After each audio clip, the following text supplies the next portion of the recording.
Para quem não conhece, o Type Network é uma empresa que tem 2 anos e meio, mas apesar de ser super nova, a gente é uma aliança de founders independentes que estão no mercado já há mais de 10, 20, 30 anos. Fombirô, Underwear, Matthew Carter, Mike Simonson, Bold Monday e uma galera muito, muito bacana. Entra no typenetwork.com, vocês vão encontrar a lista dessas founders, é uma lista que está crescendo, e não só tem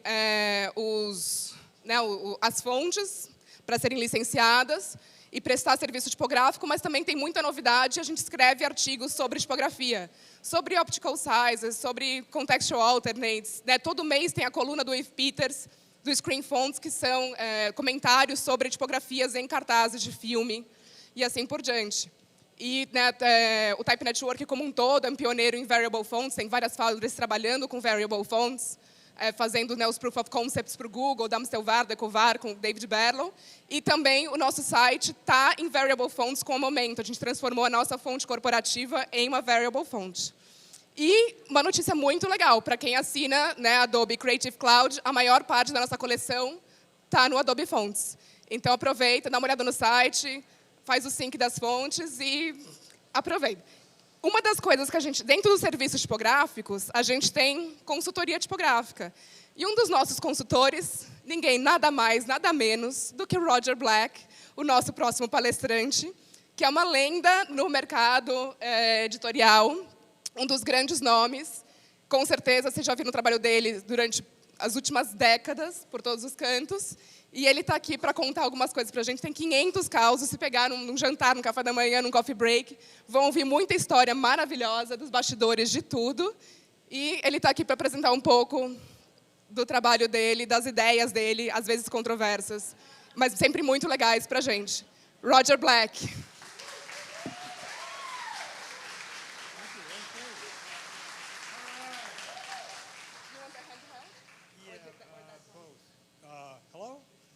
Hello. I'll use this one. First, I want to do a shout out to our friends at Morisawa who could not be here. That also includes Occupant and Cyrus Highsmith. So y'all got this. This is a secret project. I want you to please take your fan out and fan. Everyone fan. And I'm going to take a picture.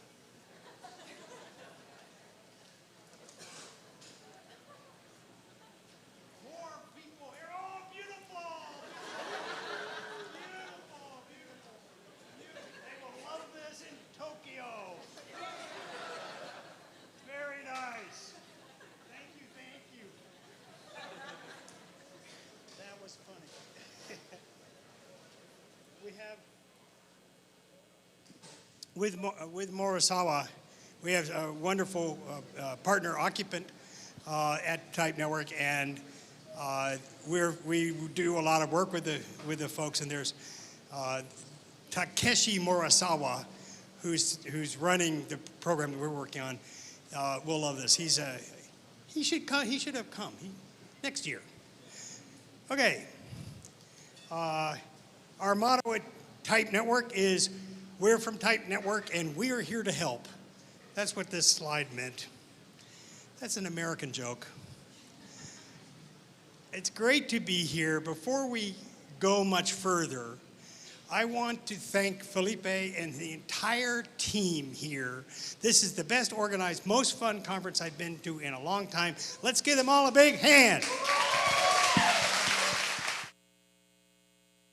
Fantastic. So today, we're running a little late, so I'll speak as quickly as possible, and I am only going to tell you a few things, actually only the entire history of typography and the future. We should be able to do that in what, 10 minutes, 15 minutes? Pretty fast. So the future of typography, actually, just look, you can see it. It's here. You know all the signs. And the generation here may be the last, I don't know where the feedback's coming from, but you may be the last that remembers the analog world, that actually worked in the analog world, except for a few basket weavers and other craftsmen at the county fairs. Everything else is moving along. So that's the preview. It's kind of easy. It's an easy prediction that typography is going to be done by code. Now, that's not to say we're not all useful, but we'll get to that in a minute. So taking us all the way back,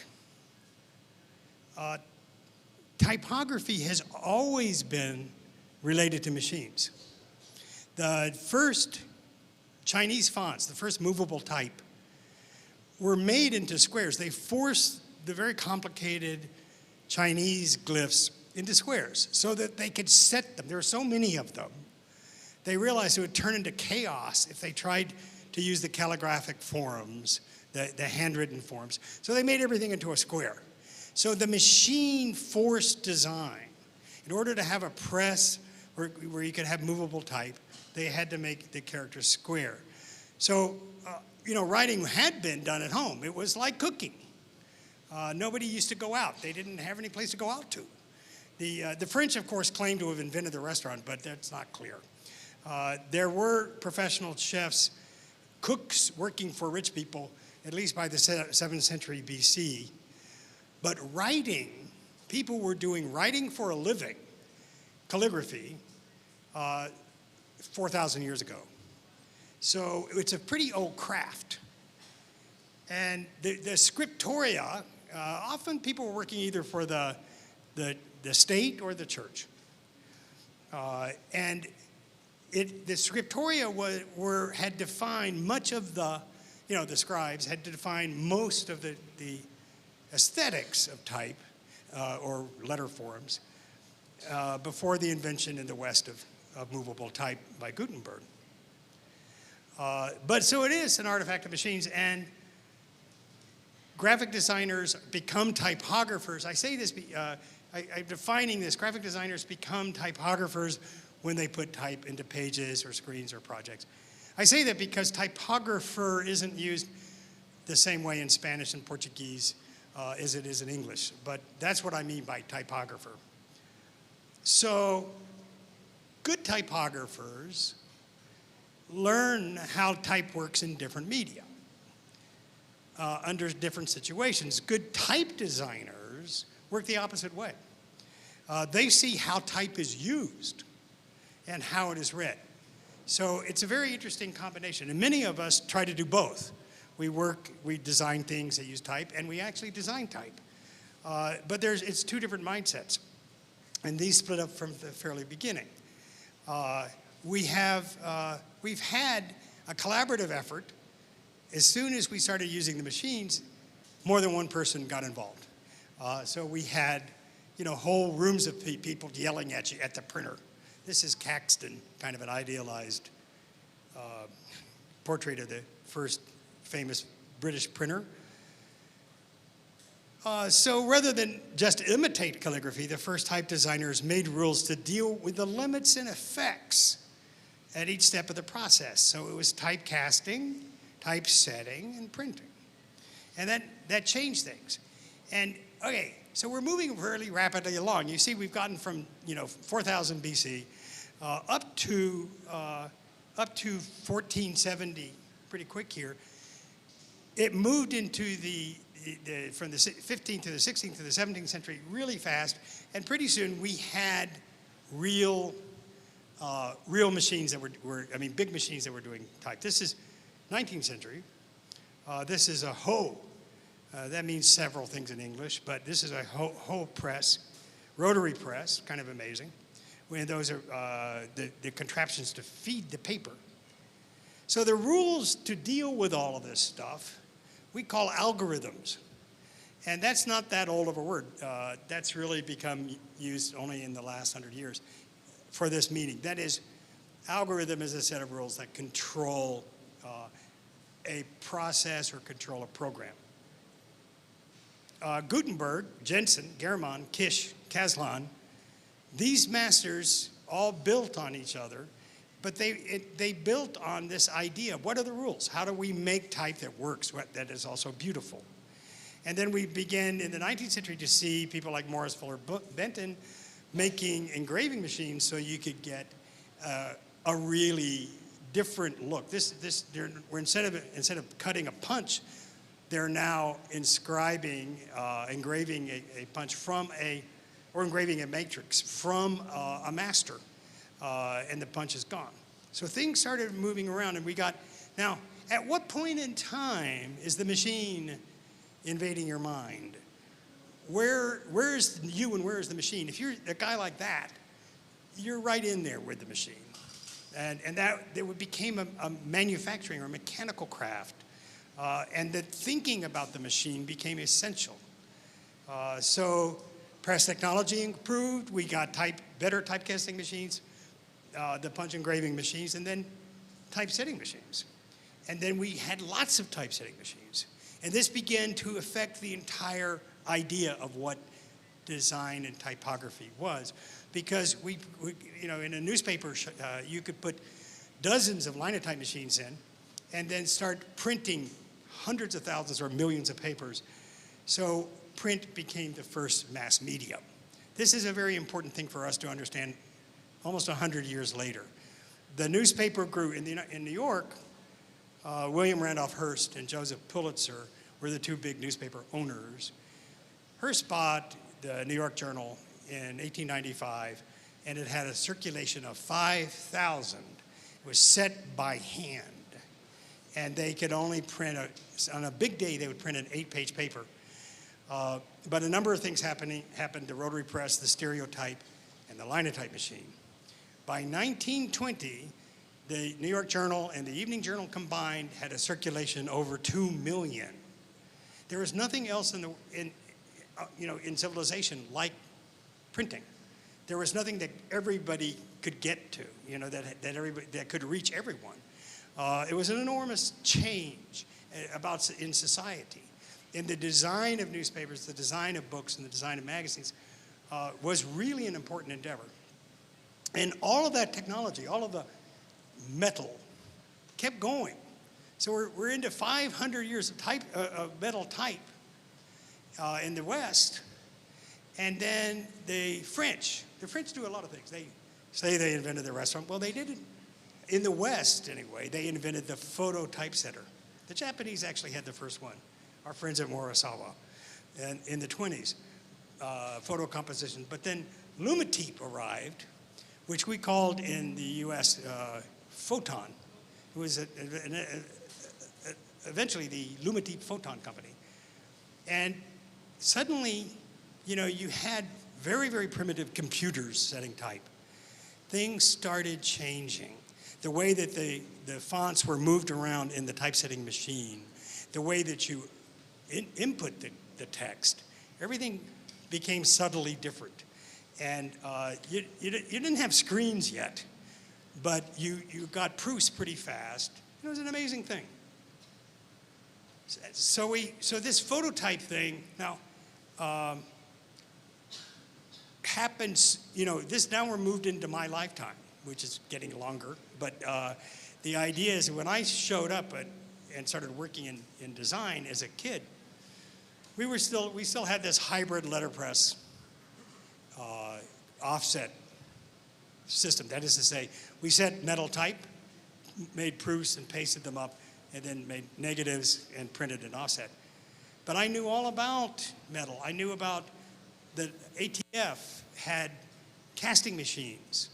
ATF had tracing sheets where you could take the alphabet or tracing card for each font and different in each size, the full alphabet, and then make a tracing of the real words, trying to keep the spacing right. So you had a pretty exact look of what you're designing, what you're wanting. And then they had, Stempel had pads of dummy type. They call it blind text that you could paste together, or most of us started using photocopy machines to save on using those things up. So all this stuff started combining. And we suddenly saw a whole nother dimension. Instead of having big machines like Lumatype and then monophoto and linofilm showed up in the 50s. And you had big rooms filled with guys with white coats, smocks, air conditioning. And but in the 60s, we started thinking about maybe just one person could set type again for themselves, for their newsletter, for whatever they're doing. And IBM made this thing, this IBM Selectric Composer, which I use. It's a fantastic thing. It had something called Press Roman, which was their Times Roman. They actually had Real Universe. Right? They licensed that from Stempel and Linotype. It was an amazing thing. And then there was cheaper ones, the Veritype.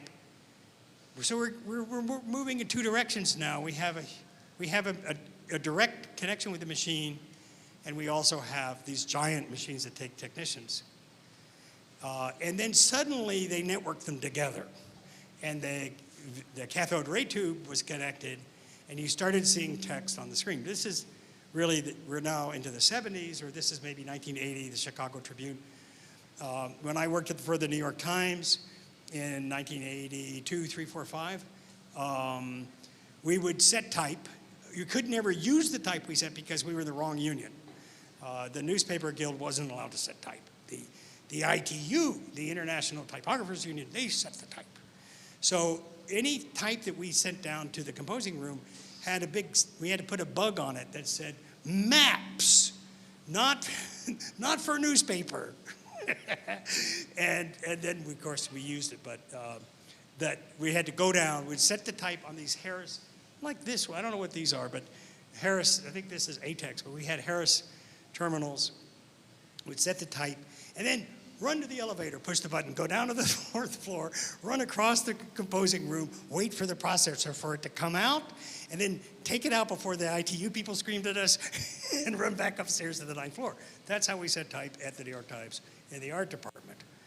But then, parallel to that IBM thing, the Selectric Composer, CompuGraphic appeared.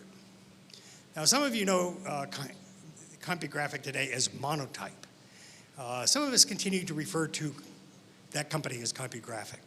And people say, well, you're disparaging CompuGraphic. I said, actually, no. CompuGraphic was an amazingly important company. That this thing was called the CompuWriter. It was a standalone typesetter that the paper, it was RC paper, came out of. And it was, so it exposed the paper, it went through, and then developed it, stopped it, washed it, and dried it. And it came out. The room smelled pretty badly of chemicals, but you had type. And of course, they had horrible fonts. That's probably why people don't think too much of the old CompuGraphic. They didn't have Press Roman. They had, what did they call it? I can't remember Melior was called Mallard, M-A-L, like the duck. They had versions of type, but the big companies wouldn't license to them because they made these smelly machines. Well, these smelly machines had an enormous impact because small design shops and newspapers and magazines could get them. And then the CompuGraphic company did this. Things were beginning to happen, and it was just before, this is the early 80s, before the PC. And Apple put out something called the Lisa, which was their precursor to the Mac. And CompuGraphic hooked up a printer to a Lisa. This is really the desktop publishing system. Of course, you had to have a small room. It wouldn't all fit on your desk. But the Lisa did. And you notice, I don't think you can barely see it, but it was a window copied from Xerox. And this is the beginning of the Steve Jobs revolution. That was an amazing thing. It's hard to look back and think about how important this was. But look how much machinery is around our typographer now. It's not just somebody with a stick with some metal in it. It's this big clanking thing that's going to print for you, and a fairly amazing computer on her desk. Pretty amazing. So, that was a big deal for history. And we went from there into desktop publishing. So the Mac appeared. We had things like PageMaker, Quark Express, which was the one I used, then desktop publishing and the whole typesetting with desktop publishing, the whole typesetting business vanished. Poof, it was gone. Everything, all the people we used to send type to, they went out of business because they couldn't compete with this. And so we were going directly from PC to plate. By 1992, we were doing, or 91, we were doing color also. So the color separators went out of business. Okay, that's enough about designers and machines. Let's talk about type. The next step really was the machines being used for type design. And does anyone know who this is? That's David Berlow. I took this picture in, I'm going to say 1980, 79, at the Mergenthaler, which is what we called linotype in those days, the Mergenthaler it was called the 34th Street Letter Drawing Office in New York City. And there was, Mike Parker ran it, Matthew Carter was there. He looked a little bit like a English rock star. Of course, he still does. And David was there running the Icarus machine, which I had never heard of. And the Icarus was used, which is, of course, the first German outline type, the first international outline type software that used quadratic outlines and interpolation to make fonts. Well, what was the end result? It was not, it wasn't a metal font. It was, this is called a rubylith, which is camera ready. You can contact this to film negative and put it through the processor and get a really sharp film positive. So that's what they used at Mergenthaler to make fonts. They would get it made, photographed, and then they would put it onto a big grid that then they rephotographed and reduced to a photo font. But that was the actual work of the cutting was done by the machine. It was a scribe that cut into the amberlith, or rubylith. Well, so Berlow was watching very carefully this whole stuff. And the next step really was fontographer. So we're now seeing these two things merge. Icarus was a pretty expensive and heavy bit of software. You had to run it on mini computers. Later they ported it to the Mac. But then these wacky people in Texas made Fontographer. And Fontographer 1.0 came out. David Berlow was doing the beta testing. A lot of the original Fontographer was following David's his process, his production system. And we had Fontographer. We could do outlines directly on the Macintosh. Now, my story is that I said, shoot, I could do this myself. I've got software. So I tried. It was 87, 88?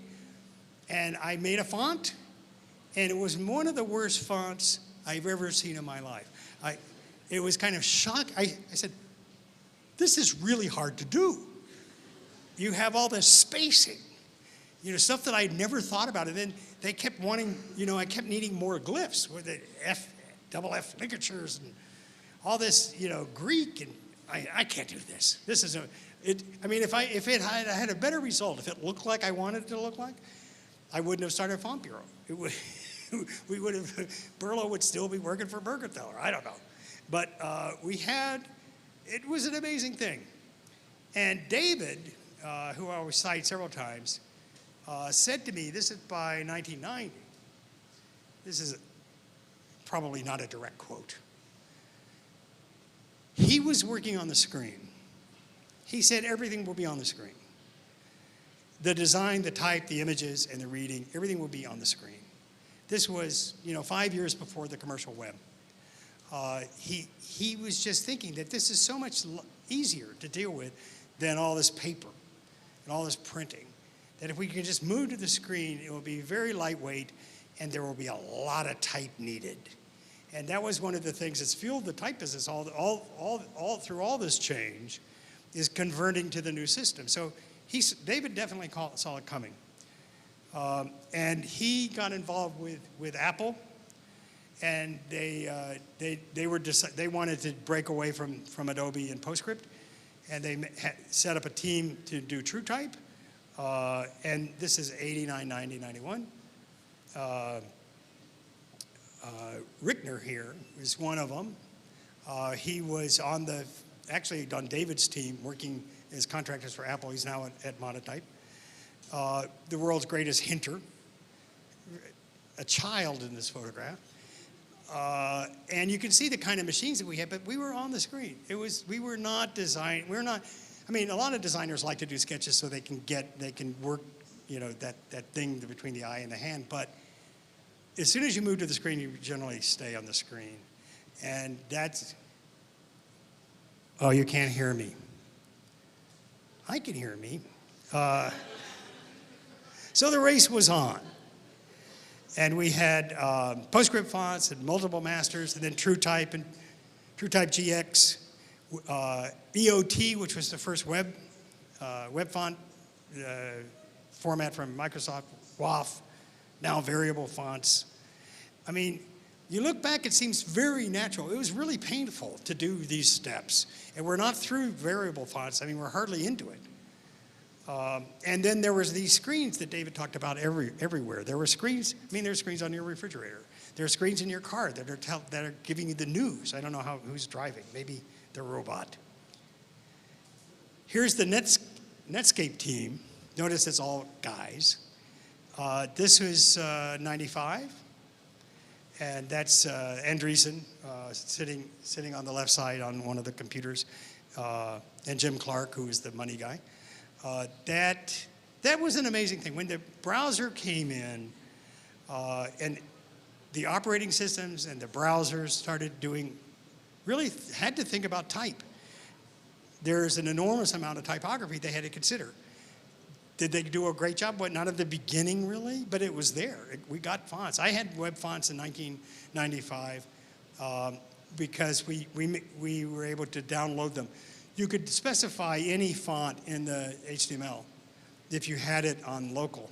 So we had a system, we had a distributor, at-home network, that had 1 million customers, and everybody got the font downloaded, and it was Miller text italic, and interstate bold. That was our font, and it worked pretty well. The multiple master thing is morphed into this whole variable thing. Through TrueType GX. This is Eric and Peter Van Blockland's glyphs, outlines made from Gerrit Nordzeit's drawings. And I'll just kind of sideways, an enormous amount in the typographical world here about Gerrit Nordzeit involved with him, because he was at this interesting nexus. He wrote the book about the theory of letter forms, about how letter forms happen in Latin and what the logic is behind them. And then he showed how they relate and how they can be interpolated between each other. And then he did the famous cube that essentially predicted variable fonts.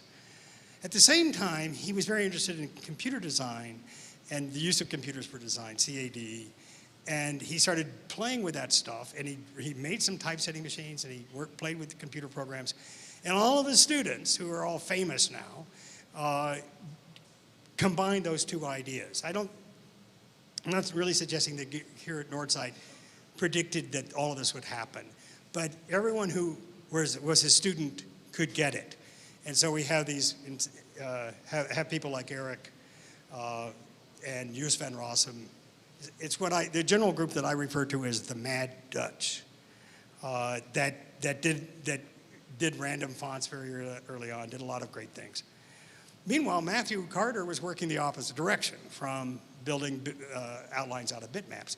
But in other words, he was using the basic language of the ultimate target and then figuring out how to generate those. He's not a programmer himself. He uses the tools, but he's not coding this stuff. There are zeros and ones in all of his fonts, though.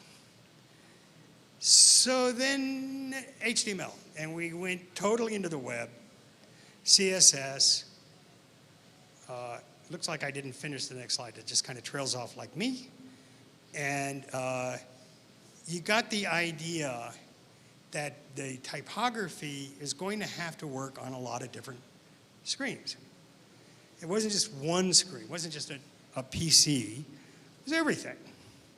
So this is WordPress. These are actually not only this, it's not just the same pages, it's different targets. One's a social media target coming out of the same system. And that's the other thing. We're not just, people's behavior on a phone and on a tablet and a PC are different. And so the type has to be handled differently. And now with variables, but also just with good CSS coding, you can adjust for that. It's pretty amazing. All right, so then I did some templates. Everyone's thinking, my gosh, this is taking so much work.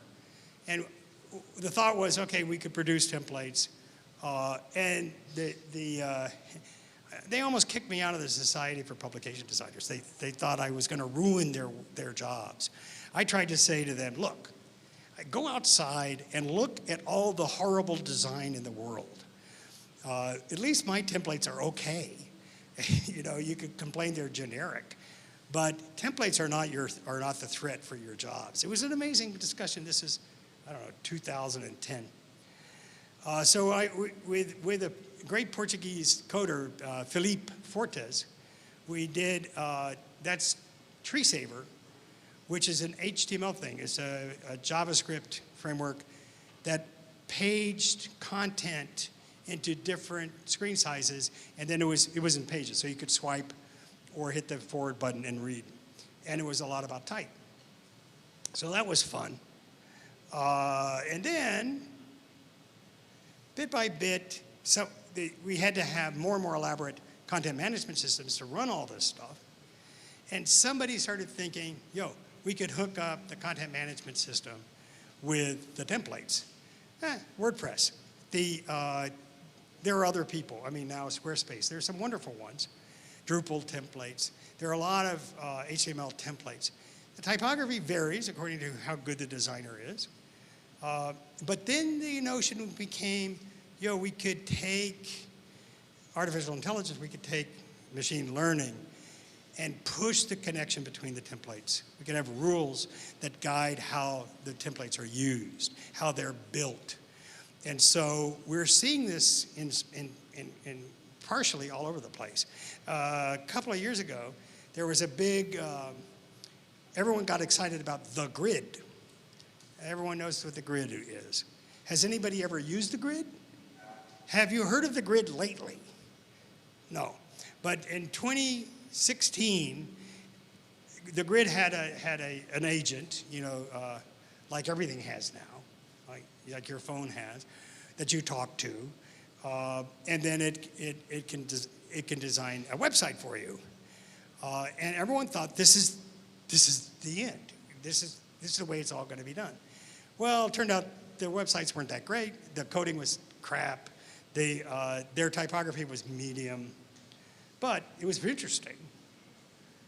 And so and lately we've just heard about this. There's a wonderful guy, Yuri Vetrov. Have you ever heard of him? Look him up. Algorithms.design is his site.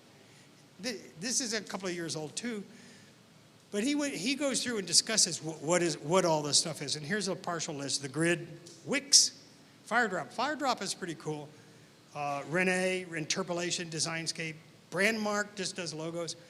These are fairly complete design software that you communicate with about your needs, what the audience is, what you want, and choose type. But once again, type isn't always great. In fact, 30 years ago, there was a great solution that was not really artificial intelligence, but it was close. That Herman Zapp and Aaron Burns did, called Pages, that later Mike Parker picked up. the guy I mentioned from Mergenthaler, he made a Unix program that ran on NextStep, the next Steve Jobs machine, Next, and called Pages. And you would fill in a few things, it would ask you a few questions, and it would design for you. It would give you mostly simple documents, reports or letters with really good typography. If Herman's app was happy with it, it had to be pretty good. I wish that they had read that code, because no one really. That's not totally true. I know where that code is now, and there are people playing with it, but we haven't seen the results of getting all of this and type connected. Except Peter Van Blockland, of course. And Peter, or Pater, I'm told to call him. This is him last year in Montreal at the A-Type-I, showing a page of code. You gotta love, you go to a type conference, and a great type designer, pro forma, for God's sake, is up there showing you this. And everyone's looking, very nice. The world has changed. The world has really changed. PageBot, he's been working on, 10 years ago, he had automatic design,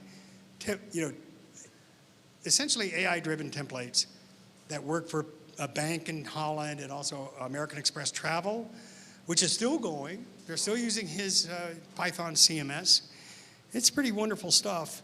The next issue of Type magazine is being run on PageBot, so you can decide if you think it's any good. So we're moving. The big guys, Microsoft, and Apple, and I always call it the big seven, because they're the guys with nearly the $1 trillion market cap, which, not necessarily in order, is Microsoft, Apple, Google, Facebook,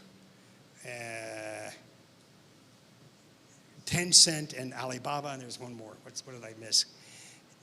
But those guys are all on top of this. The idea that, and there's a whole layer that Google likes, which is that, what we used to call heuristics, the data-driven layer that's running everyone's reactions. Do you like this font? Do you find this font? Oh, Amazon, number 7. And Amazon has got a great type program at the Kindle. I don't know if you look at that stuff. I think Bruno Mag's best font ever he did was Dalton Mag did was Bookerly for Amazon. That's great. Adobe, which isn't that big, but they have obviously a lot of professional design tools, are lashing together a lot of AI with what they call Sensei, which you can read about, but it's not a program of its own. It's the machine learning intelligence in each of their bits of software. Their CEO says machine learning is going to change every aspect of technology, but no machine will be able to mimic the creative ability of the human mind. Probably not. The machine would probably say, why should I do that? I don't see will I make a living doing that? But the thing is that I think that he's probably, people will laugh at this 100 years from now. They'll say, ha ha. But the thing is that it is hard. It's so complicated, the stuff that we do intuitively, to try to imitate that. It's much easier, much smarter for the big guys and us as designers to work on one thing at a time. Let's get the damned H&J to work. Adobe Paragraph Composer is an excellent example of that, of good logic, good rules, good parameters working in typography. The individual approach is probably what's going to happen. We'll tackle one thing at a time. I didn't even talk about architecture design, but look, they're doing the same thing. The same exact thing is happening in architecture as what we're doing in type. So you're not going to have a robot who cooks the entire meal and delivers it when it gives you the background of the ingredients. But you could maybe get a really good cheese grater robot. Maybe some robot that could make one menu, one recipe. So they're not going to do it all for now. I don't think that you're going to have a robot type designer. But look how different it is to do fonts than it was 30 years ago. And there's a lot of intelligence there. Look at that interpolation that Glyphs does, or Robo, and all of the superpolator, and all of the superpolator, and all of the things that we use as tools to design fonts. That stuff makes our life, I mean, we couldn't do all of the glyph sets that we're doing if we didn't have those. So, you know, and I don't think you're going to get a machine really tuned up like you can a type designer. So what's next? How do we deal with this? I think we're ready. We're all ready. It's going to happen. There's some big things that have to be solved. And I put them in tiny type, and we'll run through them. But we need a database that type designers and foundries can use to tag type so that the machines can understand what they're looking at. Because they're not going to understand just by looking. They're not going to understand the culture. They're not going to understand the history. They're not going to understand the usage and the associations that people have, like that the English like Caslon and the French like Garamond. They're not going to know that unless it's tagged. There need to be live hooks. There are many tables in OpenType that we could use for this. We need to be able to address the fonts with the data stream. Some people are doing that. We need to figure out how to train the AI agents on style and the context, sort of the broader picture. We need to get the typefaces all over the place. There's a lot of, you know, I mean, I have an enormous amount of respect for the Google font program, but I don't think that it ever started with a plan. It just started, we need fonts. And we know a lot of fonts. We need them in all these scripts.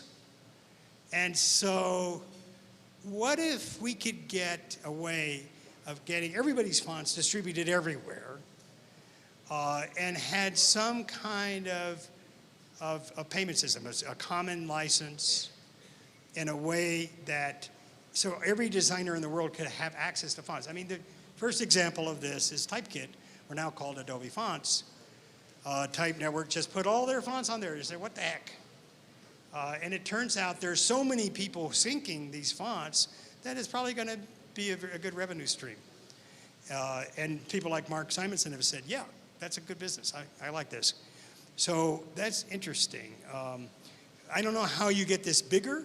How do you get, so the last thing is, we got to get these 7 big players and some of the other smaller players. I mean, there's huge companies like the entertainment companies, like the phone companies that you ask them, what is your type strategy? They don't know. They don't have a type. Why would we need a type strategy? I said, take a look at your products. Look at your phone. It's covered with fonts. You've got fonts all over it. What is your plan for fonts? How are you distributing the fonts? You know, and what do they do for you? And they say, are you talking about branding? Actually, branding is a separate problem. And yes, branding is included. But what is for the rest of it? If you have a company like Amazon, why does your website running on Arial for so many people? Good gravy. So that's it. It should be easy, huh? And it's inevitable. So thank you very much for coming, and thanks for fanning so well.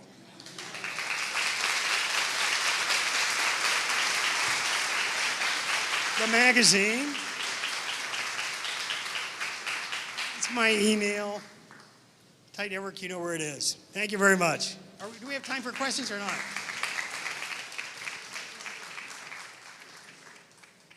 Do we have time for questions, or did I use all my time? Yes? Just one question. Questions? Yeah.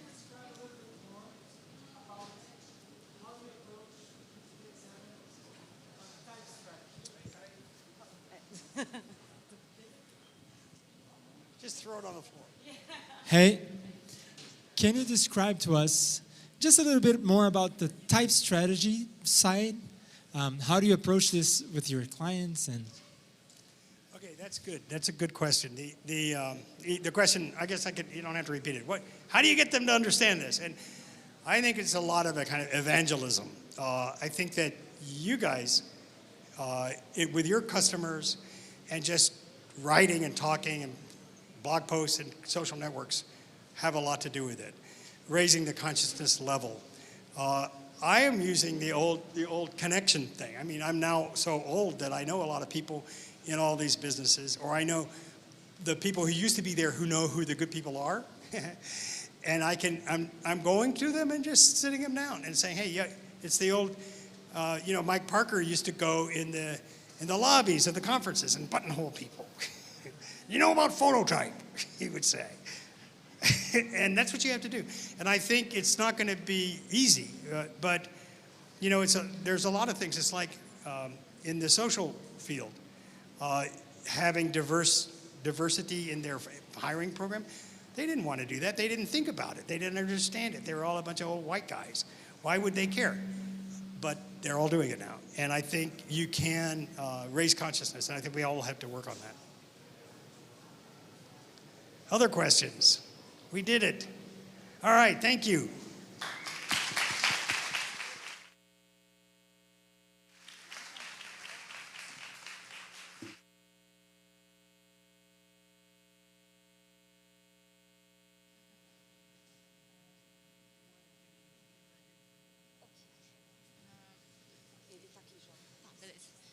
Agora a gente vai ter um recado do nosso patrocinador Platinum, o Google. A gente chama ao palco o Felipe Sanches. Uma salva de palmas, por favor. Você tem, não sei, eu não sei se você está aqui. Quem que vai fazer o setup aqui agora que o Nepal tá fora? O setup das coisas. Não sei como é que tá. Só um segundinho, gente, que a gente vai pegar a apresentação dele por causa do inconveniente que aconteceu. Ele, não sei se trouxe o note ou se é o pendrive. Por conta do inconveniente que aconteceu com os nossos computadores.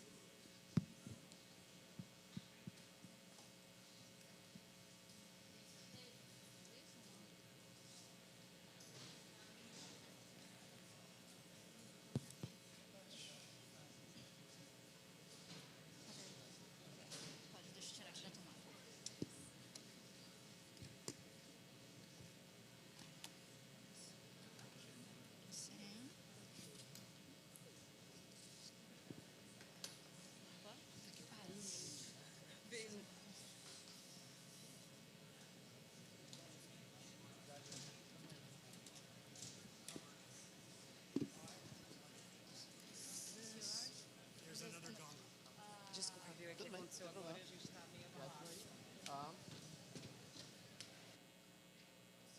Por favor. Acho que você tem que escolher.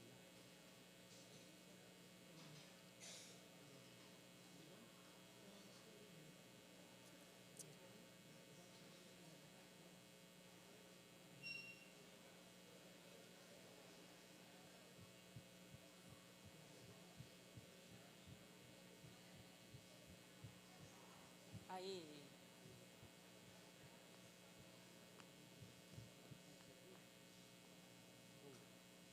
Salvou a vida, Sayane. Porque eu só desenho. Olá. Boa tarde. Bom, meu nome é Felipe Sanches e eu sou um prestador de serviço terceirizado do Google no projeto do Google Fonts. Então, o que eu venho dizer aqui são opiniões pessoais minhas, não representam a opinião do Google. Mas, de todo modo, o meu chefe, que alguns de vocês devem conhecer, Dave Crosland, que é o gerente do projeto Google Fonts, pediu para agradecer à organização, aos participantes e aos colaboradores por essa edição do DiaTipo, que é mais uma edição, a primeira edição em que o Google participa como patrocinador Platinum. Bom, o projeto Google Fonts tem um conjunto de cerca de 900 famílias tipográficas, num total de cerca de 3.000 arquivos de fontes. E toda essa coleção do acervo do Google Fonts é feito como fontes livres, fontes com um único termo de licenciamento coerente, a Open Font License, e essas fontes estão disponíveis para uso, seja comercial ou não, com ou sem modificações. E para manter esse acervo do Google, eu ajudo no projeto do Google Fonts a fazer o controle de qualidade dessas fontes, por meio do desenvolvimento de uma ferramenta chamada Font Bakery. O Font Bakery, assim como as fontes, é também um projeto livre.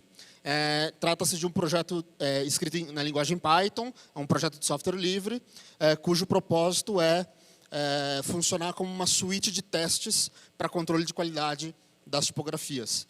Então, o Font Bakery, na verdade, tem várias rotinas de validação para saber se uma fonte está funcionando adequadamente.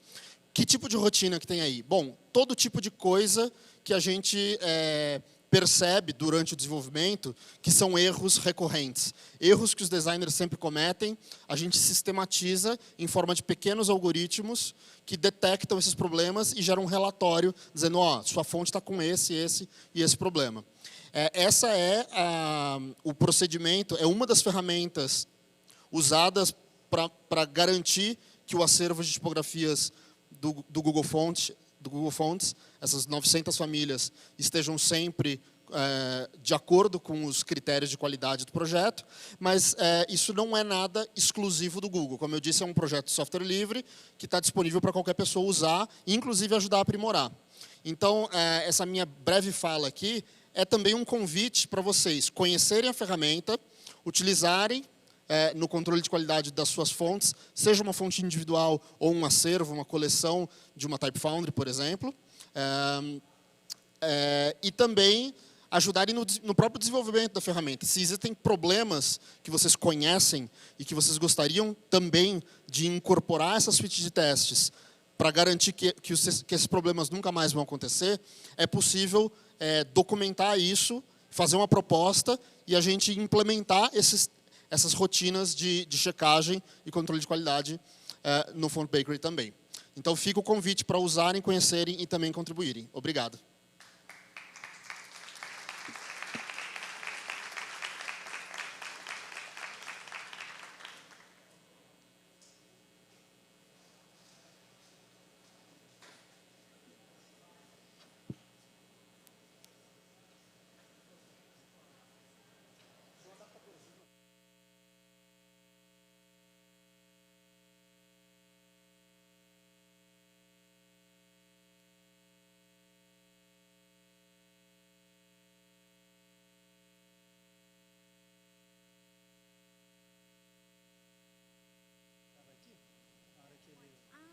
É do Roger. It's Rogers, that one. Você consegue dar pra ele? Não. Deixa eu ver. Peraí. Segura aqui.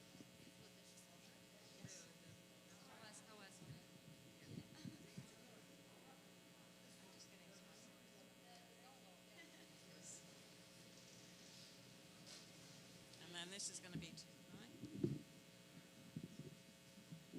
I'll find yours right away, okay? It has my name on it, but it's Ó, enquanto isso, só para, né, elevar a moral aqui, a gente vai... a gente estava até meio sem clima para sortear, mas o pessoal da lojinha super passaram as coisas, então a gente achou justo continuar o sorteio. Então agora a gente tem o quê?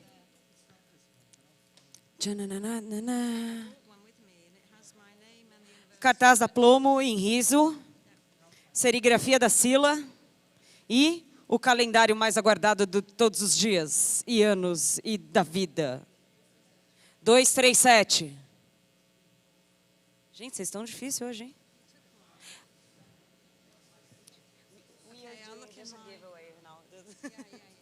Não, ela só estava respondendo para ela.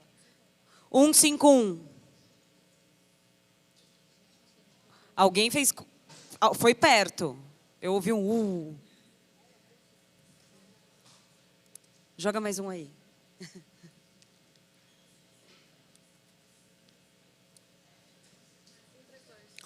132. Aí.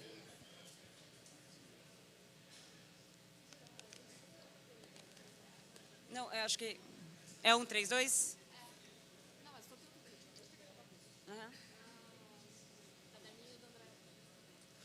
Dupla de caderninhos da Andréia Branco aqui.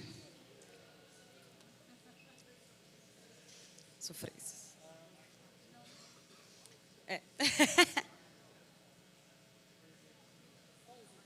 Número 11.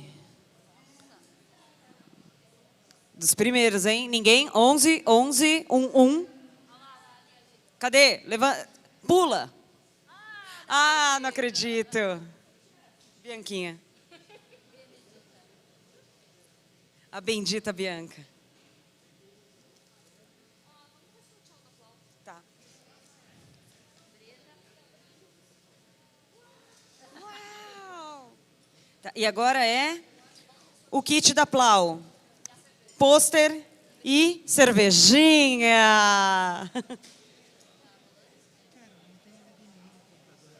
E há uma entrada aqui no... Peraí, acho 77. Não? 39.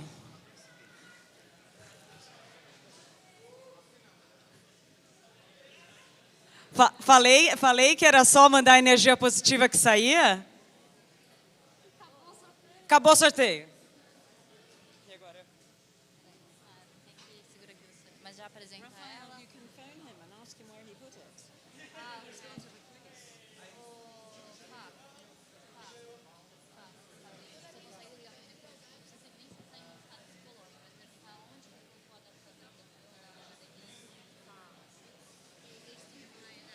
Yeah, it's got my name on it and the university.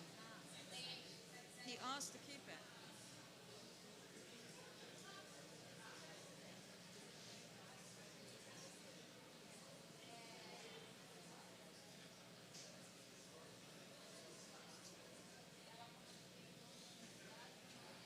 Can you phone him?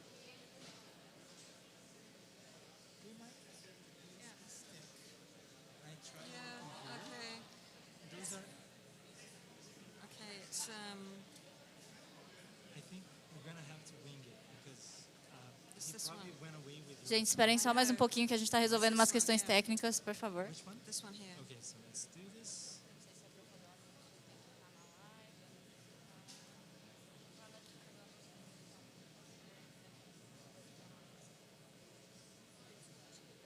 This is a USB stick, right? No, No? no, I have to go and get one.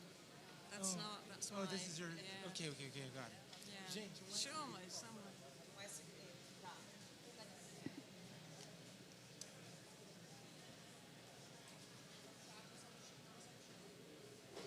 Maybe you put it somewhere.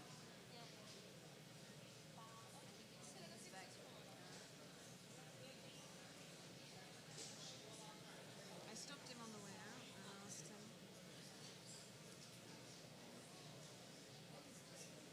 This is English? Yeah. Do you have it on your computer that I could maybe install? Yeah, probably. Okay. No, I have to convert it. Do you? Yeah. What?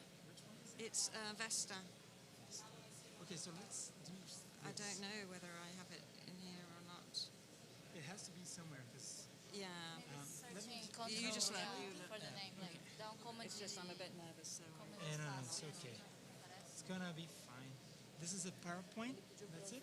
ela tem um adaptador VGA, que eu vou pegar um cabo lá em cima. Did you find it?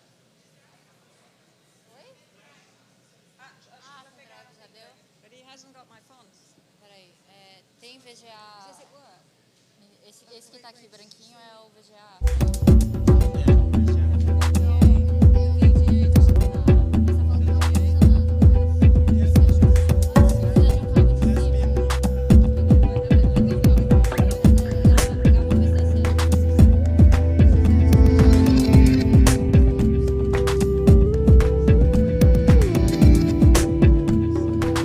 So, yeah. Just a minute, guys. I'm just figuring things out technically.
Tá? Bom, a nossa palestrante é especialista em tipografia e design de tipos não latinos, tendo experiência em idiomas com PhD em paleografia indiana. Ela trabalha como consultora, designer de tipos, autora e palestrante. Fiona é parte de staff do renomado Departamento de Tipografia e Comunicação Gráfica da Universidade de Reading, do Reino Unido, onde ela é professora de design e tipos não latinos e curadora da coleção de tipos não latinos do departamento. Com vocês, Fiona Ross.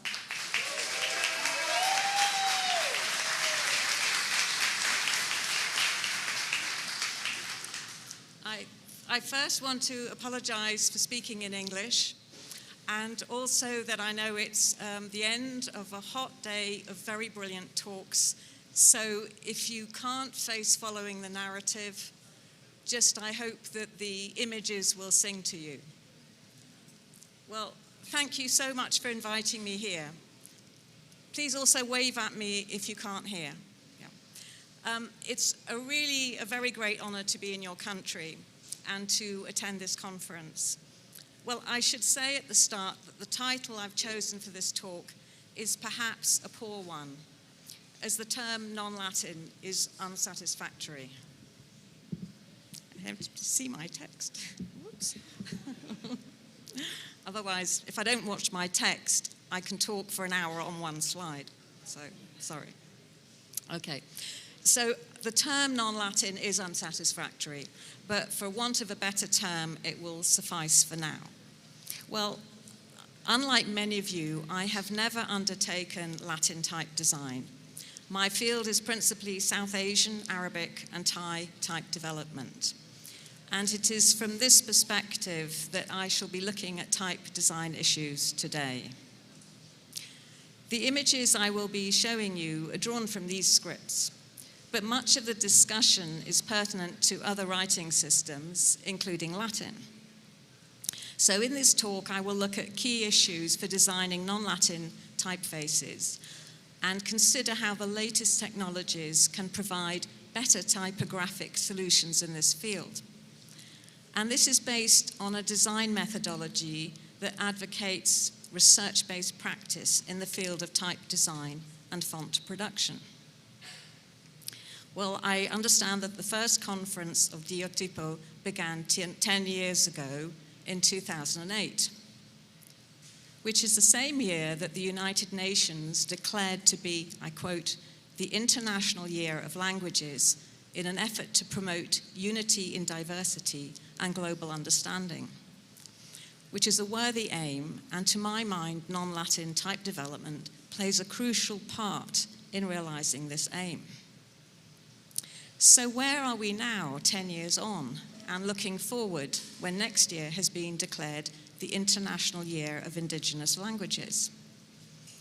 It's my belief that current digital technology offers the best means, typographically, of representing different writing systems in the world. And I said this 10 years ago, and it is even more valid today, and I hope to show you why this is, and also why it matters. So we all here appreciate the importance of typographic design, the use of visual communication for the transmission of ideas and dissemination of information that relies on image and text, and even at times on text as image. And it's really worth recalling that textual communication depends upon a diverse range of writing systems to render the world's languages in visible form, and that the majority of the world uses non-Latin scripts, but that the majority of typeface designs so far are for Latin. We are in the business of visual communication, so our interests are from, say, Ashokan rock edicts of the 3rd century BCE to today's vernacular daily newspapers in print or online. Well, my intention today is not to overwhelm you with facts, but provide a little context before looking at some of the key considerations in the practice of non-Latin typeface design, and to consider how the handling of these in the last decade or so has persisted or has changed or needs to change to meet present needs. Even if only on a minor level, most people are acquainted with the Arabic script and its common origins with the Hebrew script. This is probably a bit blurred. And we know of its widespread use across the world. This shows its use and in greater detail here. Well, in typographic terms, this listing on the left shows some of the most popular Arabic typefaces produced by Linotype UK, the original artwork of which is now housed in the non-Latin type collection at Reading, of which I'm the curator. Well, these Arabic typefaces in the collection are significant as they covered 95% of the Arabic newspaper market during the last decades of the 20th century. And these typefaces are still in use today, albeit often in cloned, that is, pirated forms. And here on the right are shown selected editions of one Arabic newspaper first published in Beirut. But it should be realized that, of course, the Arabic script is also used in South Asia with some regional variations. In fact, less tends to be known about the scripts of South Asia, which demonstrate great visual diversity that afford a visible voice to the numerous linguistic communities that form over 1/5 of the world's population. Well, most of these scripts share a common origin with the Brahmi script. Again, I apologize, this is a bit blurred. It's very difficult to get an image from this publication. Well, as I say, most share a common origin with the Brahmi script, and you can see that here, the Brahmi script. So they therefore show an affinity to each other, but they possess their own characteristics. So to provide further context, this map shows with just approximate figures the principal scripts of India employed by millions of readers. Well, according to the People's Linguistic Survey of India of 2013, the Indian subcontinent alone enjoys the use of 780 different languages and 86 different scripts. And the Indian banknote itself shows 15 languages in 10 scripts. That's on one note. So this typeface listing illustrates some of the diversity by showing some of the principal Indian scripts, and at the top that used in Sri Lanka. Now these typefaces, for the most part, were designed in the 1980s by me with my team at Linotype UK, mainly for newspaper setting in India. And these accounted for 90% of the Indian vernacular newspaper market during the last decades of the 20th century. And they are still seen in daily use, but usually in cloned form, because they're actually not available today. This gives you a little bit of a detail. It just shows the lightweight of some of these. And as we heard in an earlier talk, Devanagari is used for writing several languages, which include Hindi, Marathi, Nepali, as well as Sanskrit and other languages. Some of the Devanagari letter forms shown here were designed by Matthew Carter in the 70s. And incidentally, the difference between this listing and that for Arabic is that the Arabic shows just some of the typefaces available for this script. In fact, it goes on for 2 pages. Whereas this listing, with the exception of Devanagari script, shows only one typeface available in each of these scripts. And it's actually quite common to find that a foundry will have no Bengali, but 2,000 Latin. So in the 21st century, there remains a paucity of non-Latin fonts, especially in the case of India vernacular fonts, and particularly in comparison to Latin in terms of the range and the quality of designs available in usable font formats. So to give you one example that I have stated before, but it is still valid, the Bengali language has about 300 million speakers. So Roger pointed out to me recently it's roughly the same size as the population of the United States. And of the 4 newspapers in Calcutta that I'm showing here, they use the same Linotype Bengali font. And 3 of these use cloned versions. And even today, there is no truly satisfactory method of sending text messages by mobile phone in the Bengali script. Indeed, just the other day, I witnessed one of our students from Calcutta still using Latin to translate his Bengali text message to send a message to Calcutta. Well, things have slowly changed over the last 10 years, but much more needs to be done. Well, clearly in embarking upon a new design, an understanding of the writing system is a prerequisite. But it is in researching revered manuscripts, noteworthy inscriptions, and analysing past practices in type founding that can inform a designer and underpin good practice. I noticed such research from Sabrina's wonderful talk this morning. And the designer can develop new visual perceptual skills, approaching both scripts and resources without preconceptions. Well, I often use this example for teaching, though I didn't in yesterday's workshop, I think. You shouldn't look for equivalents in Latin scripts. So I'm wondering what this character means to you. It never occurred to me that it looked like a Latin numeral, but it actually is a numeral. It's the numeral 3. So I believe it is important to evaluate whether the legacy of particular earlier practices remains appropriate to contemporary means of typographic communication. So these 18th century manuscripts, for instance, of the decorative Bengali hand on the left and the cursive Bengali hand on the right, they show the great vibrancy inherent in the Bengali script. And both of these manuscripts were owned by the author of A Grammar of the Bengal Language, a book that shows the first successful production and use of a Bengali font in 1778. However, this font appears devoid of vitality. It has quite different proportions and means of letter construction to the manuscript, and even introduces the Western concept of word spaces. But we are informed in the preface and the title page that the grammar was intended for foreigners to learn Bengali and was not aimed at indigenous readers. And its letter forms, therefore, were intentionally simplified.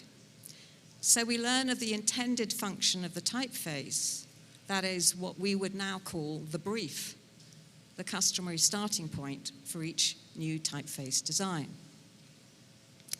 And this font, with its limited intentions, its technological limitations, and the known limited skills of its authors, had a significant influence on many subsequent fonts.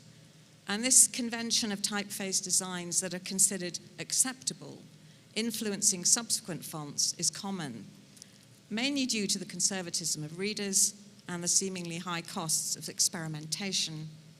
Imitation or piracy is unfortunately another common practice in this field.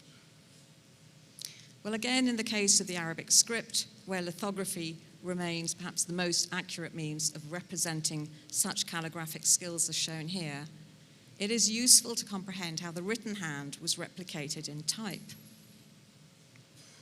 This is actually written, handwritten. So historically, as I think was mentioned in an earlier talk, most Arabic fonts have represented the script with 28 basic characters, with 2 or 4 forms, plus the Hamza voicing sign and the optional vowels that are shown here. And of course, more forms are needed for Persian and other languages that use this script. And that chart was handwritten. This is the basic character set composed in handset foundry type. So just to give you an idea of numbers, I'm not testing you on this afterwards. Okay, so whereas this caselay of the 1920s shows a large character set that included ligatures, yet the drive to implement Arabic and other scripts on the linotype Linecaster from about 1911, because it favoured rotary presses, necessitated the drastic reduction of such character sets. And we see this culminating in the development of simplified Arabic, and ultimately the development of what was known as Yakut, which was a simplified typeface in the 1950s. And here you can see how the standard 4 forms were reduced to 2. And Yakut became the main typeface for representing the Arabic script in many, perhaps most newspapers since the 1950s, and we still find it in use today. So, as can be anticipated, defining the character set remains one of the first considerations in any type development project. And Yakut demonstrates the huge impact that technology has on the visual representation of numerous languages due to the limitations of typemaking and typesetting technologies that were originally conceived for the Latin script, such as the Linotype machine that we see here. So in terms of character sets, with the exception of a few scripts, the size of Indian fonts can vary greatly on what composing methods are used. So the 1778 font that I showed earlier employed approximately 170 sorts. But by the 1850s, the standard number was 510. So again, with regard to character set numbers, it's important to have an understanding of the writing system. Well, on the face of it, the Indian writing system is very straightforward. Syllables are arranged according to the place of articulation. And the arrangements of consonants start at the back of the throat and end up at the front of the mouth. So, as we see here in transliteration, the Devanagari script, this is a vertical arrangement. There are independent vowels, but each consonant has an inherent vowel A. Or O. Well, as Indian scripts comprise syllabaries, clusters of consonants are represented as single syllables. There is no means of defining, therefore, all possible combinations, particularly with the constant introduction of new and loan words. So, for instance, if I'm thinking of Portuguese, I understand that LH is a common combination with no intervening vowel. Well, that would be one syllable for an Indian script. Well, some combinations are linked horizontally, as you would an FI ligature. I'm going to try and point this out here. But there really shouldn't be a gap here. And some are stacked vertically. Well, ligatures of special combinations with vowels can also add to the character set count. And the cost of cutting and storing large metal fonts has meant that there's always been a keen focus on rationalizing font repertoires. And you have to remember that each body size required a separate font. So this 20th century Bengali foundry font, used by a leading Calcutta publishing house, includes frequent ligatures, and many of which can now be formed by means of positioning software. But this synopsis, however, provides a useful indication of a book publisher's typographic requirements. So if I just point out that these subscripts could actually be used, these ligatures could be taken out of the font because subscripts could now be positioned underneath them by software. And so this shows the two most popular methods of setting Indian scripts in foundry type, not just Devanagari that is shown here. And there was a problem with one of them in that the degree system, which perhaps represented best the fonts, the script, these would actually fall out often when composing type. So this system was a system used by Figgins and then later by Monotype, where you hung the kern, if you like, or the subscript, using the adjacent character to support it. So Devanagari fonts have varied from containing 1,000 type sorts to a mere 90. Again, this was for its implementation on the Linotype machine, driven by commercial concerns to enable speedy composition and the use of rotary presses. And here are Linotype machines on their way to Calcutta in 1923. And given the date, these were actually probably only Latin machines. And you can see in the background the Linotype and Machinery factory that was in Manchester. By 1935, Bengali fonts for newspaper setting using a Linotype machine had been reduced from the standard 510 sorts to 124 sorts in the main magazine for hot metal typesetting. I know you can't read this, but I just wanted you to understand that this one below is the side magazine, okay? And this one was the main magazine. And in practice, few people used the side magazine as it slowed down composition and was actually very expensive to purchase. So here we have a detail of the main magazine. And the reduction was achieved mainly by using character components to construct characters. And this type specimen also shows how light and bold occupied the same matrices and had to share the same widths, which is termed duplexing. And this is another effect that continues to permeate many Indian type designs. Well, the overall results were usable, but the design was unsatisfactory. Look at this gap. And this didn't really turn over the next character.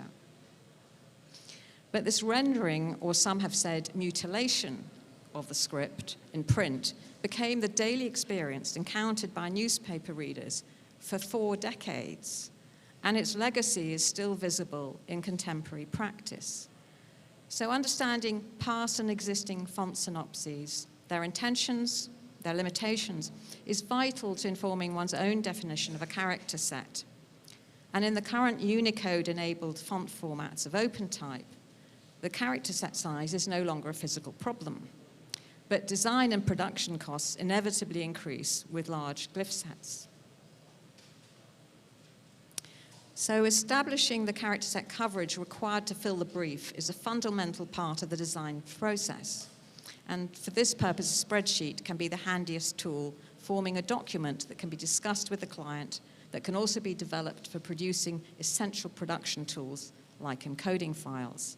And here you can see the base characters with their Unicode encoding. And often clients will insist on covering all Unicode characters listed in the Unicode block, but some inclusions, particularly in Devanagari, may be completely inappropriate. And Unicode does not include the consonantal clusters that can make up the majority of Indian characters in a typeface.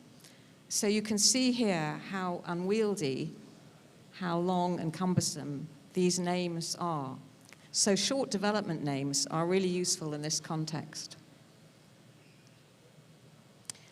And here's a section of a character listing for Arabic, and this is taken from glyphs, who have their own naming conventions. Well, I ask you to question these and also their glyph sets. I don't use the glyphs names, and a recent project for the Rosetta Type Foundry demonstrates how these names, you take your, yeah, were indeed changed by Borna Izzadpanar, the designer of the Malik typeface. So these are his changes. Well, another key consideration when designing any font is establishing the dimensions of the typeface. And here we see the tallest and the deepest Arabic characters in a standard font with diacritical marks. And this image shows the deepest conjuncts, the consonantal clusters, and some of the most complex needed for the Adobe Devanagari bold open type font that I was involved in designing. Well, the brief for this typeface was business use, so it could be used as a print font on screen for filling out PDF forms. We therefore needed to have large counters to remain visible at small sizes, even in the bold weight. And it was really important to establish the parameters and subsequently the scale of its accompanying Latin typeface. And this image shows an Arabic logotype that used to be too complex to digitize in one pass prior to PostScript font technology. Later on, it just became a hinting nightmare. Wide characters were a problem prior to PostScript font technology, and hence Malayalam and Tamil fonts were often small in body height to cater for these. And for historical reasons, we still see Tamil body text set unnecessarily small in relation to Latin and often to the interword space, and even to Latin numerals if numerals are, the Latin figures are used. And deep characters may also use subscripts and superscripts that need to be accurately positioned. And accurate positioning has been available for the last 30 years, but until recently only by means of proprietary software. But in some cases, the desired positioning needs to be reviewed, as some placements were limited by now outmoded typesetting technology, which then became the accepted norm. And here is shown one of the deepest Adobe Devanagari characters that would take subscripts. But you can see, for those of you who are familiar with this kind of cell window, that this deliberately extends beyond the normal design depth in order not to limit the height of the overall typeface for these rare occurrences. And kerning is essential to readability in Indian scripts and was not achievable in the Linotype hot metal fonts, as shown here, where this newspaper headline shows the lack of kerning and constructed characters that should have a seamless join. And so you can see below where the green circles indicate where there should be kerning and the red circle seamless joining. Well, this was used, as I say, for 40 years by Anandabazar Patrika.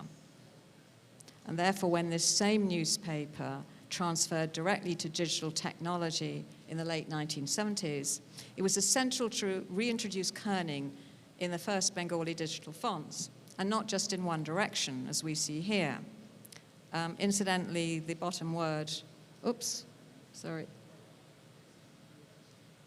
This is actually a word, it's not just a test. It's Preeti means love or affection.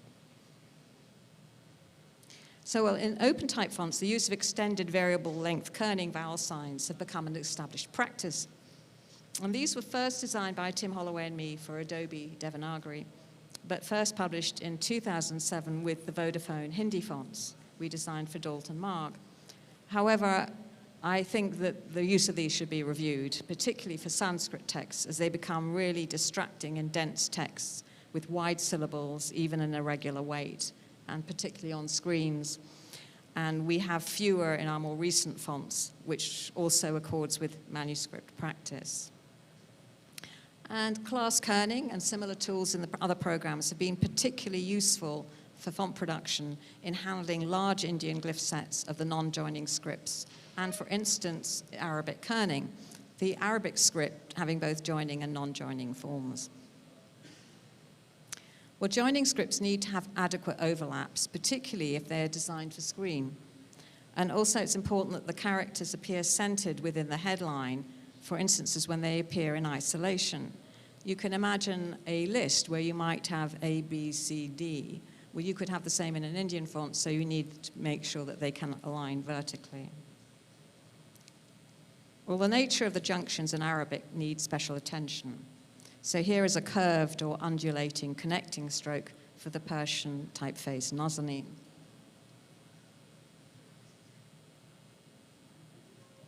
And harmonization with Latin is a common requirement that is well achieved in this typeface by Titus Nemeth.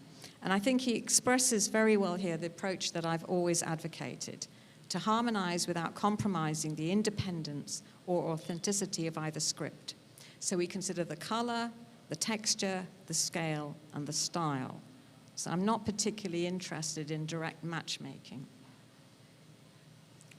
And this is really to show that the Arabic script is used by many other languages, including Indian languages such as Sindhi.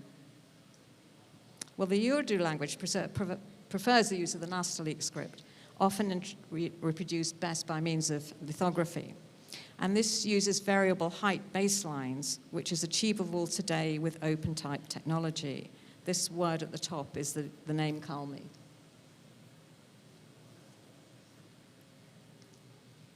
And attention to the spacing of elements that may occur on different levels is important to achieve a consistent texture, particularly when gaps are an inevitable part of the writing system, as shown in this Telugu passage.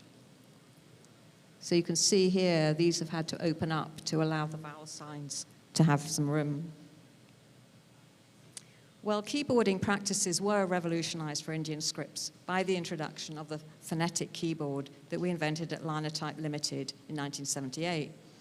So this allowed standard keyboards to compose complex scripts. Complex scripts, by that I mean scripts in which characters appear in a different sequence to that in which they're keyed. And this keyboard late was deliberately not patented. It meant customers could purchase standard hardware and character sets could expand, as there was no longer a need to have a one-to-one relationship between the key codes and the number of characters output. So the font designer or font developer needs to ensure that the contextual forms have the correct lookups, as such details are now embedded with the font. This is one of many pages of contextual forms required for Bengali. And here is a detail. So only characters on the left are on the keyboard, and these are characters of the syllabary. And here we can see why using components does not make for good results. And care needs to be taken when this is now automated in some font designing programs. So you can see the shaping is very different. I know this is unreadable. I'm going to show you detail in a minute. So this is a Telugu ligature table. So it's a combination of consonants with vowels other than the inherent R. So the consonants are on the left, and the vowels other than R across the top of this matrix. Oops. And everything in between is a ligature. So coupled with other consonants, one could have some 19,000 combinations, all of which need testing. And here's a detail from the table showing how some forms need clear differentiation through spacing. So note, this is N, and then this, sorry, this is N, and this at the bottom is Sa. And the only difference you can see is that this is not attached, and this is attached and elongated. And there are similar other similar characters. So details, and this is just a detail from the calculations that we used for the similar ligature table for the Canada from the type collection at Reading. So all of the above are practical considerations that are summarized here. I'm going to have a drink of water while those of you who can read this will have a look at it.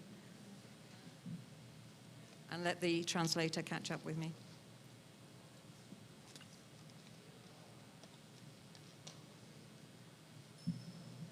Okay, if we're all still awake, you're going to say, but what about actual designs? What resources are available? Again, manuscripts can inspire. They can inform. This was used for confirmation of superscript positioning.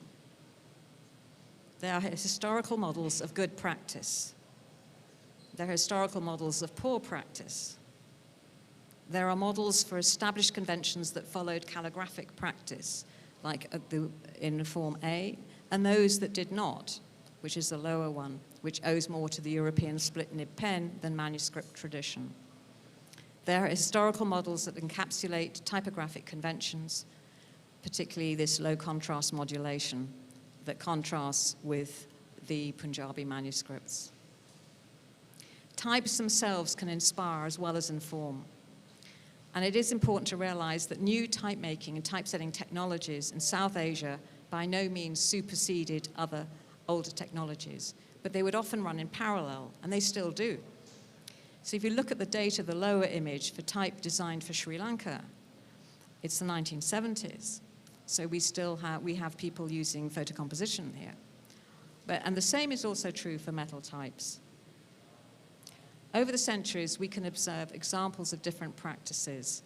And here are two visually very different compositions of the identical verse. And such differences can be dependent on technical constraints, intended readership, regional preferences, and contemporary conventions, etc. And it's important to develop script-related visual sensitivities and to be aware of and to question fonts that have seen long use. So here in turn, we see segmented characters in the Kannada script. So these are elements that you would attach to something like this to make a whole character. And just for your information, this is 1, and this is the 2, and this is the 3, and this is the 4. Okay. So also in the middle, we see the newspaper clipping showing lack of kerning in hot metal Bengali. And at the bottom, we see a Gujarati character compromised by the inclusion of overlarge vowel signs to avoid type breakage. So the top of the character is decapitated, has lost its head in order to include these. And here is a comparison of earlier hot metal headline we saw and how it was treated for ABP in the first Indian script digital font. And we can see the subscripts are now attached to their host characters, and the kerning and the consequent economies of space. But the legacies of redundant past practices are still visible today. Conjuncts, like those on the left, should connect, like the ones on the right. And we can see this in a quite recent newspaper heading where you have this gap. And we can review hitherto unsuccessful designs such as these, which were ahead of their time, which were also very difficult to read. So aside from some strange proportions and fitting, the bottom low contrast typefaces possesses shapes of markedly European appearance due to the reverse stroke modulation. So the broad nib Indian pen is cut in the reverse direction to that for Latin, so that bowls thicken rather than thin when joining the vertical stroke. So the first shape is the correct one here. This is incorrect, this is correct, this is correct, this is incorrect. So just for you to imagine what it would be like in Latin, would you be happy with the right-hand characters, particularly for text composition? So here we see the traditional Devanagari stroke modulation, where bowls thicken when attaching to vertical strokes. And it needs to be observed even in low contrast designs. This is Rohini. Well, lettering can form an important starting point for new designs. And this is one of many pages of designs drawn by Tim Holloway. And here you can see the relationship between some of the trials and the resulting typeface in Adobe Devanagari.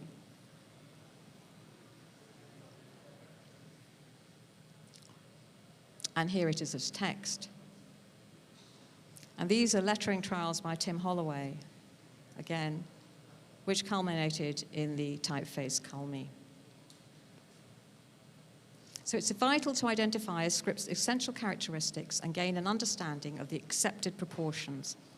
So here on the left, the modulation is correct, but Matthew Carter's treatment needed revision as it shows legacy from earlier technologies that appended components to create particular combinations. So I feel important to interrogate the continued use of particular practices. And the glyphs need to demonstrate their relationship to each other in order to form a cohesive typeface, but also their differentiation for readability. So here we see ligatures that need to have differentiation within a cohesive typeface designed similar. So these are all different and they have different meaning. And here in the Kannada script, where it's vital to know which elements are the identifiers, if the top crest is altered, then the vowel is altered. So if this is altered, this is a different vowel. But if this is altered, it doesn't matter, it just may not look very nice. And it's important to be aware of regional or language preferences. The characters on the right are the same as those on the left, but are preferred for Sanskrit. So how can such information be obtained? Well, through research, finding appropriate informants, talking with editors, clients, and collaborators on a project. And it's very useful to establish a language with which to discuss letter form characteristics, particularly in collaborative design work. And this is where designs of any script need your contribution. From you designers or emerging designers that are here, for in the end, all designs need to be stringently assessed, and a bad curve is a bad curve in any script. Painstaking attention to detail contributes to the quality of the final typographic output, and this image shows the positioning of superscript and subscript marks for just some of the characters in the Adobe Devanagari font, and there are different ways of doing this. And in this font, at least 15 marks may be positioned over or under 800 characters. This is now easily achieved with precision in OpenType, but of course the desired outcome is dependent on rigorous testing. And the above image shows a section from over 100 pages of tests, and contextual errors are shown below. Well, OpenType and Unicode today provide excellent opportunities for the accurate rendition of complex scripts, and they facilitate the digital transmission of documents in vernacular scripts. And it goes without saying that different languages using the same script will inevitably produce different patterns and therefore different textures on the printed page. I imagine that Spanish and Portuguese look quite different from their texture. So it's repeated checking and testing for the situations and languages in which a font will be used, as anticipated by the design brief, forms a vital part of the iterative design process. And this depends on implementation. And a designer and font developer can rarely have control over how a font is used. So this Vodafone advertisement set with Hindi OpenType, which with Tim Holloway and John Hudson I designed, does not use in its implementation the OpenType features, and bad typesetting errors have occurred, marked here. And regrettably, the errors shown hark back to the early days of film setting. Well, there are indeed some situations where scripts are just better represented by hand. And even if with today's tools, with a good deal of skill, we can replicate in digital type the 18th century Bengali hands I showed at the beginning, the question is, would we want to do so? And the answer perhaps is that there is so very much more that needs to be done first to meet everyday typographic needs. And this newspaper, Ananda Bazar Patrika, had to wait 30 years to receive an extra bold weight for their Bengali paper. Imagine they had only one typeface in 2 weights for 30 years. And this was the typeface we originally designed for them for use in 8-point on newsprint, which shows that, of course, typefaces are not always used as intended, and at times this is due to a lack of choice or simply readers' expectations. And some uses are preferable to others. New designs can make a difference. This is one we discussed in the workshop yesterday. And where are we now in 2018? We see improvements to type and typography in this field. Here is an example of a tailored typeface for the BBC Arabic website, Nasim by Titus Nemet, which was refined for Persian, shown here, and also specifically for the Urdu website. Unfortunately, much needs to be done for other scripts, for instance, Hindi and Malayalam, where appropriate styling and letter fitting is certainly not optimal yet. But we do now have the tools, as you can see here, vaguely, switching Nasim to Google's first ever variable font, Markazi Text, which is a Libra font in 9 weights. We couldn't have done this a couple of years ago. And it has an accompanying Latin design by Florin Runger. So I would like to approach the conclusion of my talk by looking at one project with which I was fortunate to be involved, whose origins and development traverse many decades, and which I think exemplifies current practice in a collaborative project. So in 2015, hence its subsequent working name, I, along with Nilakash Kshetrimayan, a former student and now colleague, proposed to ABP, our Bengali newspaper client, a revival of one of their early foundry types, namely this font shown here, and I've shown you some details. So we liked the elegant ascenders and descenders, although these were too extended for newspaper setting and needed rethinking. And we also liked the inkiness of the typeface and the strong knots or blobs that accord with manuscript tradition and which characterize Bengali letter forms and assist readability. So we designed a regular weight for text setting and then added a bold weight. And these are just trials, testing the sizing and the deliberate inkiness, so we didn't have sharp corners that needed still to work well with newsprint in a range of sizes. Well, with Neil working in India, in Goa, me in the UK, John Hudson undertaking the production in Canada, and with ABP in Kolkata providing information and feedback, the typeface first appeared for the newspaper's cultural pages on the streets of West Bengal in March 2017. And I think here we can really appreciate the value of visual communication. The successful outcomes of type designs are truly reliant on the knowledge and expertise of the user. And I've brought this section with me for anyone to look at the original if they like. What about the future? Well, here is the glimpse, which I believe will resonate with you. This design that will be seen in a forthcoming Murty Library publication by Harvard University Press and then freely downloadable is by one of your compatriots, Fernando de Melo Vargas, apologies. And I will embarrass him now by saying that he is one of the best contemporary type designers of the Tamil script and was therefore selected for this project and for designing Adobe Tamil. Yeah.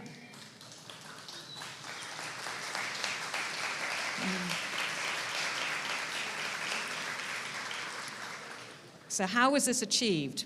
Well, knowing him as a former MA typeface design graduate from Reading, it was achieved through his skillful practice, being underpinned by rigorous research as demonstrated in his excellent dissertation.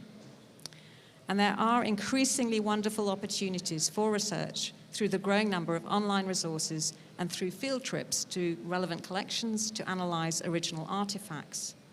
And such research can inform your practice, and in conjunction with mastering the use of the latest digital type making and composing tools, enables you, with Fernando, to achieve best practice. You are the future.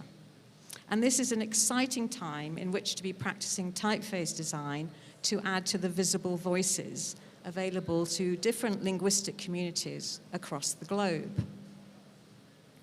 There are opportunities for new designs for many languages and many genres. So I'm going to end on an image that demonstrates what we all in this field try to achieve. This is in fact a hand-painted sign on the side of a bus in Calcutta.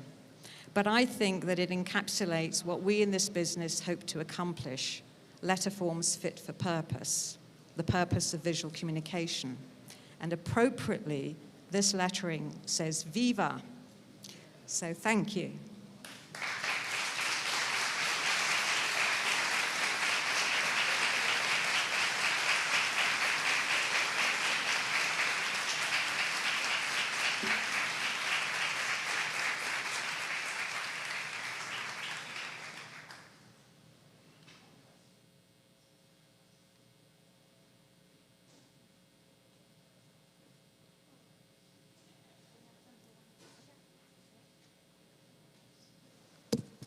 Gente, a gente tem tempo para uma pergunta.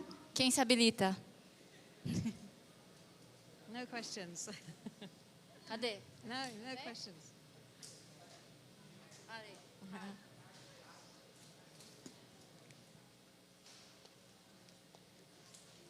Obrigado, Fabrícia. First of all, thanks, Fiona, for being here. It's a real honor. How do you approach translating different personalities of a font? Say you have a Latin design and you would like to extend that into a non-Latin design. And how do you translate that personality, say something contemporary, something warm or friendlier or cold, into other cultures? Because this perception is quite intangible, right? It might mean different things. It's tempting for the designer maybe to try to mimic visually some design features, but that's not exactly. So how do you approach trying to understand that into different scripts? Turn this on? Oh, I'm speaking. Oh, sorry.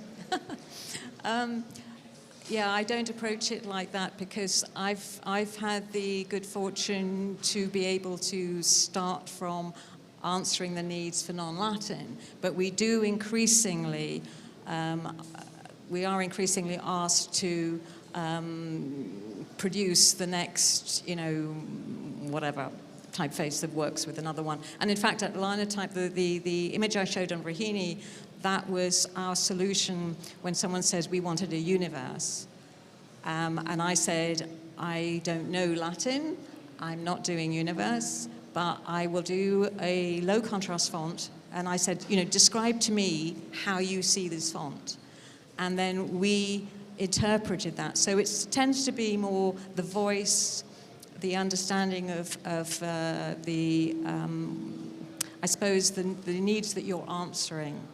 And so I think that works. And that's what I was trying to get across about this harmonization, which was actually looking at the texture and looking at, whether it's an open font or a condensed font. And so there are,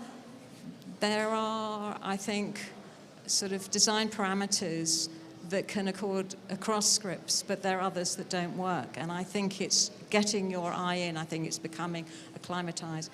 The thing is that I have come from a languages background, so at one point when I was studying Sanskrit, I read far more in Devanagari and could type much faster in Devanagari than I could in Latin. But I think that there are a lot of skills that designers can contribute to non-Latin type design in the same way that, you know, theoretically, given my background, I should either be designing Cyrillic or Hungarian, you know, Hungarian accents. But I would not do that. But I can look at them and I can suggest ways of approaching, you know, certain elements.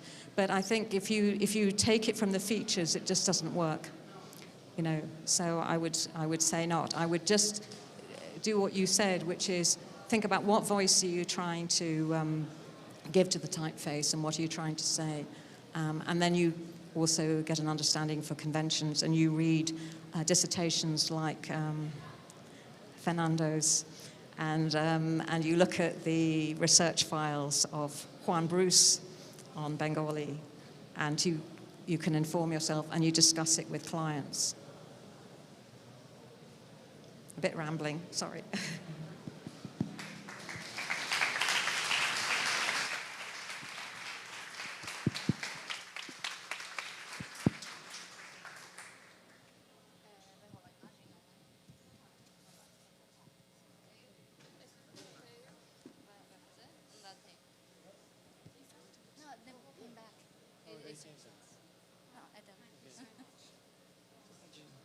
E.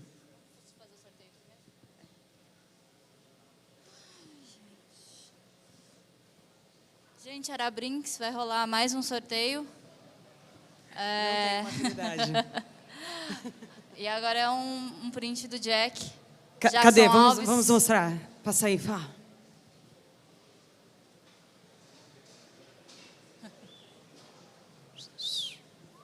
Número. E calma, é todo um processo lento. 36. 36. Aê! Finalmente!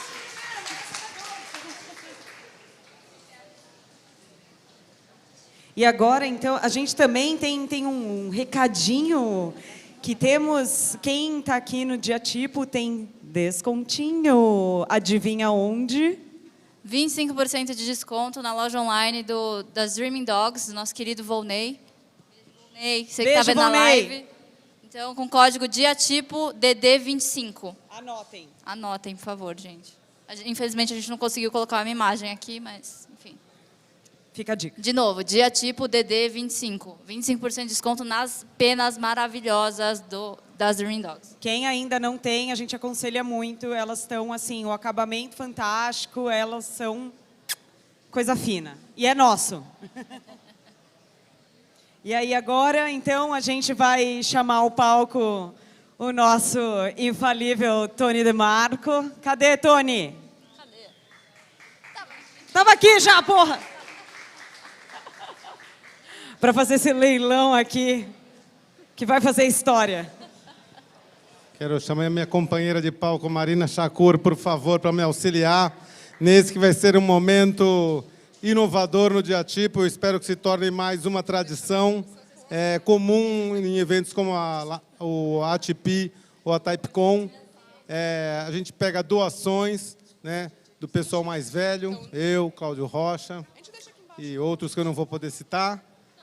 São artigos raros, pôsteres, camisetas, type specimens, brindes, postais, várias coisas que a gente vai explicar aqui. A gente juntou nos pacotes, Marina. Muito rápido, muito rápido. Muito Momento rapidamente. desapega. Vamos rápido, porque nós temos pressa para ir para o Type Beer logo depois do leilão. A gente separou da seguinte forma: são lotes, e se vocês quiserem se juntar para fazer lances, tudo bem. Se não tiver o dinheiro agora, tudo bem, paga depois. Não tem, pega depois também as coisas, não vai sair embaixo do braço. Lembrando que esse leilão tem como objetivo ajudar as finanças do DiaTipo, e agora, especialmente depois dos lamentáveis acontecimentos. Aqui, passamos o cartão. Cadê o... Aceitamos o vale-refeição. O esquema é o seguinte: vocês têm o fé no Moriçal aí? Tá? Beleza? Todo Então, mundo? então, Ou se não, levanta a mão. Pode levantar o crachá, pode levantar o que quiser. Vai ter, né, tem os kits, a gente vai dar uma explicadinha breve.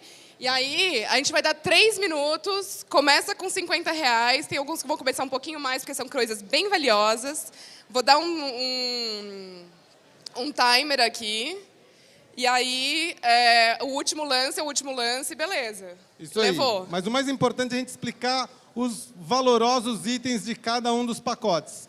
Esse é o pacote... Tem nome esse pacote? Não, esse é o pacote Sem Design nome. Nacional. Tem raridades, Cláudio Reston tá por aí. Tem design de bolso. Vocês conhecem 3 design de edições bolso? do design de Tem bolso, mais, de tem Elesdão mais. e Arondinho. Quanta design de bolso? 10. Tem design de bolso, CD do Tem Visorama. 25 edições do design de bolso que só fizeram 11 edições. Temos Desenho desenho de de letra. letras. Cartazes da gemada tipográfica, nem o Diet tem isso mais. Cartaz do design de bolso. Vai mostrando. Cartaz da tupigrafia. Cartaz da Oficina Tipográfica São Paulo. O cartaz da Arautype, do Cláudio Rocha. Subvertype, Billy Bacon. Cartaz da primeira fonte do Vitor Tonholo, do Estúdio Itálico. Se você tem Amoribates, parede vazia, esse design é o da- pacote para enfim. você. Aqui, ó, tipos do acaso. Tem muita coisa. Pacote Ó, da fonte samba. ó, olha só. Pôster da tipografia. Bom, e aí, começando, R$50. R$50. Lembrando que Valendo. todo o Quem dinheiro dá vai para a R$50? organização. Já temos o lance aqui. 60. 60. Quem dá mais? Quem dá mais? R$60 por todos 70, esses posters. 80. Temos 70 ali, 80 aqui. Quem dá mais por todos esses posters? Não está pagando nem 90. R$5. Opa. 90 aqui. Quem dá mais? 90, 100 reais 100. ali com a moça. Ó, atenção, Design 100 de reais. bolso, Ainda tá gente, menos. design de Tem bolso. muita raridade. 110 reais aqui na frente, Henrique Nardi. Tipografia vai levando. Dou-lhe uma. Quem vai lá? É muito pôster. Dou-lhe 2. Ninguém vai mais dar lance nenhum. É uma grande... Aqui, 120. Aqui, 120. É isso, 120 Davi? reais. Eu tenho 130 aqui. 130 reais. Alguém mais? Dou-lhe uma. 140. 140. 140 reais. Agora tá ficando bom esse leilão. Eu tenho 150. Alguém dá 150. Dou-lhe uma, 150. Dou-lhe 2, 150. Dou-lhe 3. Vendido para Henrique Nardi. Muito obrigado. Roger. Pode. Aí. Thank you. Aê, dá para organização. Eu não quero nada. A minha parte eu quero em cerveja. Qual o seu design de bolso? Aqui pode pegar. Muito obrigado, muito obrigado. Quem não conseguiu levar esses itens, calma, guarde o seu dinheiro. Tem muito mais pacote, os outros são mais legais. Ele não foi um bom negociante, só. vai ser o pior dos pacotes. Vai começar. Aproveitando Henrique Nardi no palco. Vejam bem, este é um pacote tipocracia. Este é um pacote Henrique Nardi, tipocracia. Contendo. Tem catálogo do evento que ele fez em Brasília. Tem os primeiros cartazes e impressos do tipocracia, até com a folha de offset completa. Por favor, apresente. 20 anos atrás. Olha, esse aqui é o kit do Tipocracia em 2004, quando o projeto começou. É o primeiro cartaz, primeiro marcador de página, postal. Nem o Nardi tem isso mais. Eu acho que eu não devo ter, não. Essa daqui é a marca anterior, feita com apostila Shima. do Quark Express As 2.1. apostilas. Caramba! E o kit e a bolsa dos 10 anos do Tipocracia. E a bolsa de 10 anos de tipografia. Rapaz. Muito bem. Viúvas do Nardi, prepare Não me seu dinheiro. decepcionem. Começando com... Vamos começar com 50? 50 reais. Quem é o primeiro lance do kit de tipografia? Tá ali, 50 reais, 60 reais aqui. Quem dá mais? Quem dá mais? É o kit de tipografia. 60? Se coçou? Não, cuidado, hein? Cuidado, hein? Vai pro 70. Tá ali, 70. 70, 80 reais, já tem 80 reais aqui, temos uma pequena disputa. Eu ouvi 90 ali no fundo, 90 reais, Damião. muito Aí. obrigado, 90 reais, a organização agradece, 90, 100 reais aqui na frente, 100 reais, começou a ficar bom, 110 reais. Quanto Quem dá vale, mais Henrique é o kit Nardi? tipocracia, ninguém mais tem isso, 120 reais aqui na frente. Quanto atenção, vale, Henrique dou-lhe Nardi? o tá esquentando, tá abanando? 130, Não, 130 reais, ela não está se abanando, ela realmente quer aumentar sua coleção tipográfica. Vamos lá, minha gente, 130 reais. Quem dá mais? 140, Dou-lhe uma, 140. dou-lhe uma, tá se coçando, tá fotografando. 140 reais! 140 reais! O martelo levantou! 150 reais! O martelo está lá em cima! Vai descer! 150 reais! Dou-lhe uma! 150 reais! Ninguém mais! Dou-lhe duas! 160 reais!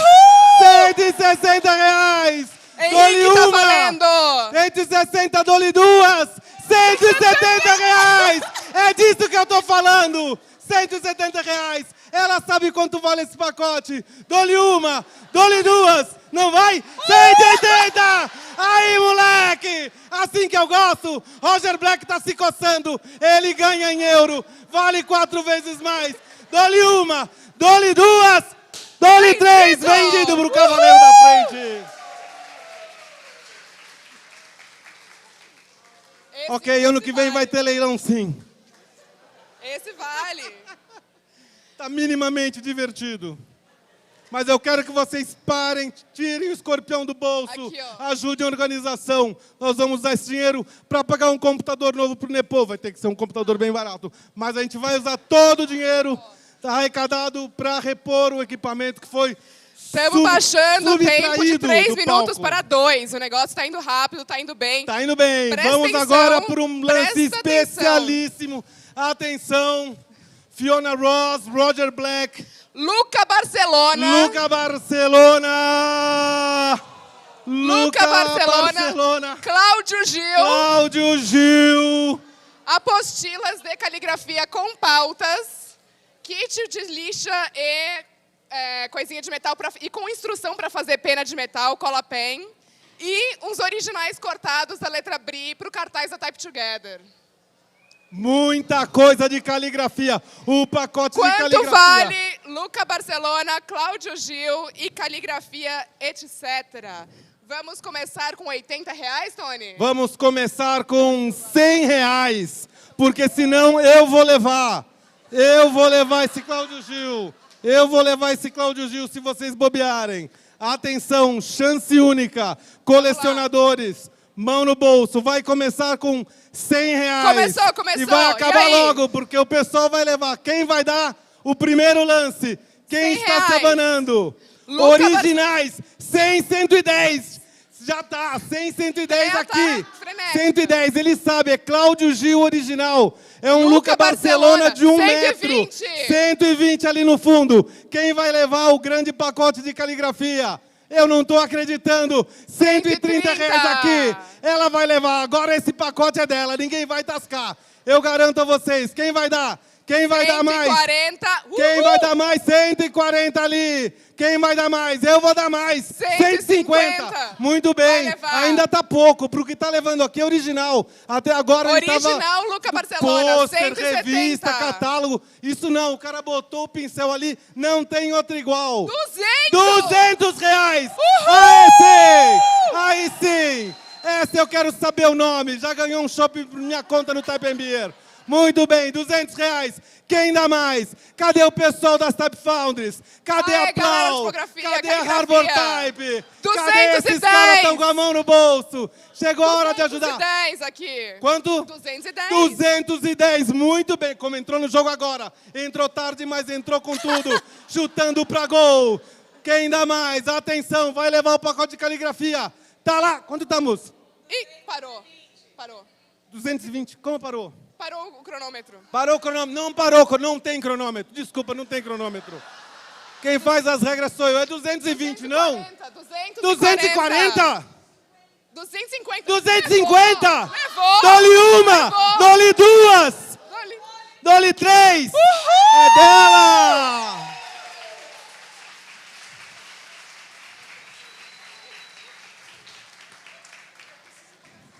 Não tem problema, qual o seu nome?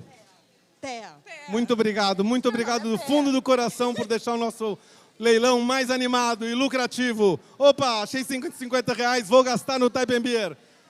Então, você que chegou hoje, nasceu ontem, depois de todo o DiaTipo, vem a melhor parte, que é o Type Beer. A gente vai em caravana, seguindo aqui pela Rua Faustolo, 4 quadras, chega na Picanharia Douradão. É lá mesmo. Seguinte, tem uns kits que vão ser mais baratos, nas próximas, mas esse aqui é batelada já de cara. É a coleção completa de materiais impressos em letterpress no mundo inteiro para a Tipi São Paulo. É Sim, exposição. tudo. A exposição completa. Se junta com o amiguinho, cada um dá 100 mango. Faz isso, divide depois. Tudo letterpress. Impressos manuais no mundo inteiro de designers foda. Começa 150 ou 200 já?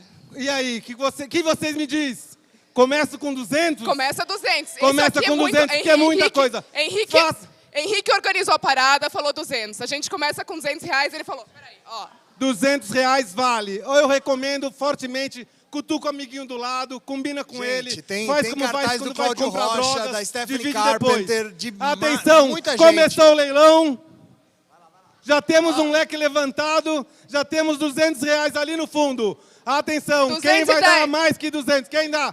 210 aqui na frente. 250 aqui na frente. 250. 250. Quem cobre? Quem cobre toda a coleção. 260 lá no fundo. Tá barato. Próximo, eu quero 280. Pelo menos 280, alguém? 280. 280.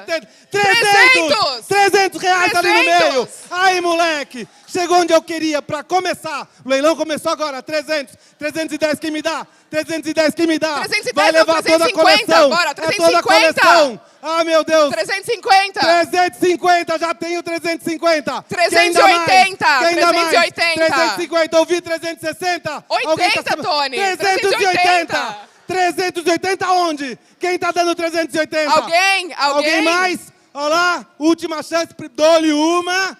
380, aí, vai 380. toda a coleção de posters. Não. Vale muito, gente. Vale muito isso aí. Olha o laptop da galera. Dou-lhe duas. Ninguém mais. 380. 380. 400 reais. 400. O martelo não desceu, o leilão está valendo. 400 reais por uma exposição completa na sua parede. Completíssima. Você pode vender isso para o Sesc depois. 400. Ainda vai fazer um dinheiro. Dou-lhe uma. Dou-lhe duas. Dou-lhe três. Muito Vendido. obrigado. Agora, Damião, você explica isso para a Fabrícia, tá? Agora tem um kitzinho aqui fácil de bugigangas tipográficas, que quer dizer letras, datapigrafia, coleção de postais. Coleção de postais, adesivos, pins e etc. Vamos começar 20 reais. Tem muito postal.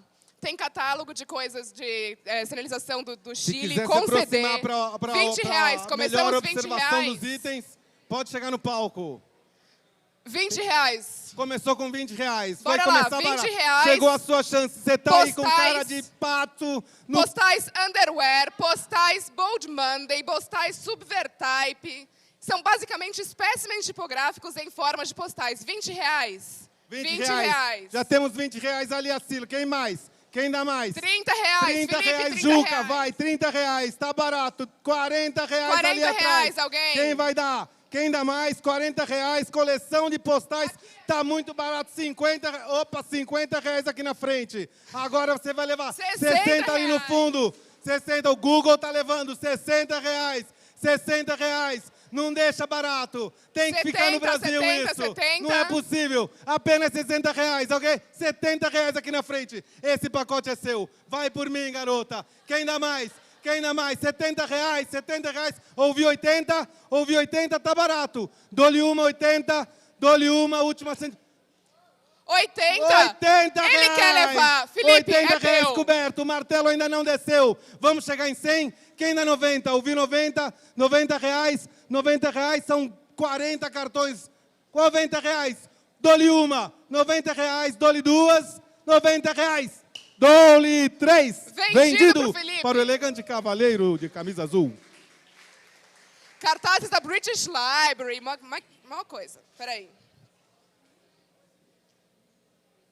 Eu queria dizer que lá no fundo a gente tem representantes da Black Letra, da Harbor Type, pessoal do DiaTipo, pessoal graúdo da tipografia brasileira. Convidar para chegar mais perto aqui, esse pessoal graúdo. É Entendeu? isso aí. Serifa fina. Chega mais, pessoal. Aqui, ó. Vem participar. Vocês que ganham rios de dinheiro fazendo type design, que eu sei. A gente compra a fonte de vocês há anos. E é assim que vocês tratam nós. Manda jobs. Esse próximo kit é um kit de eventos tipográficos e coisinhas, etc. Posso Esse pegar aqui- alguma coisa antes do leilão, para mim? Esse aqui foi feito manualmente para, fala bad type, para a conferência da Sunbride, Temporary Type, em 2004. Tem camiseta do MyFonts, tem camiseta, esse aqui era da Linotype, tem camiseta do Font Bureau, tem camiseta, não, tem bolsa da Antíthesis do Iannone, e tem a bolsa célebre do tipo Berlim. Olha só, não, por favor, alguém demonstra essa bolsa por dentro. Para laptop, infelizmente, os que tem laptop. Tem o acolchoado aqui, tá? Tem bolsinho atrás. É uma bolsa show, maravilhosa, super É a bolsa incrível. para você arrasar no próximo DiaTipo. Não sei onde eu deixei meu celular. Aqui. Atenção. Vamos começar? Vamos 50 começar. reais? 50 reais, kit Uma de... bolsa dessa vai uns 4 kit. Vai fácil. Olá, olá. Quem vai começar? 50 reais. 50 reais. Começou o leilão. Quem vai dar 50 reais?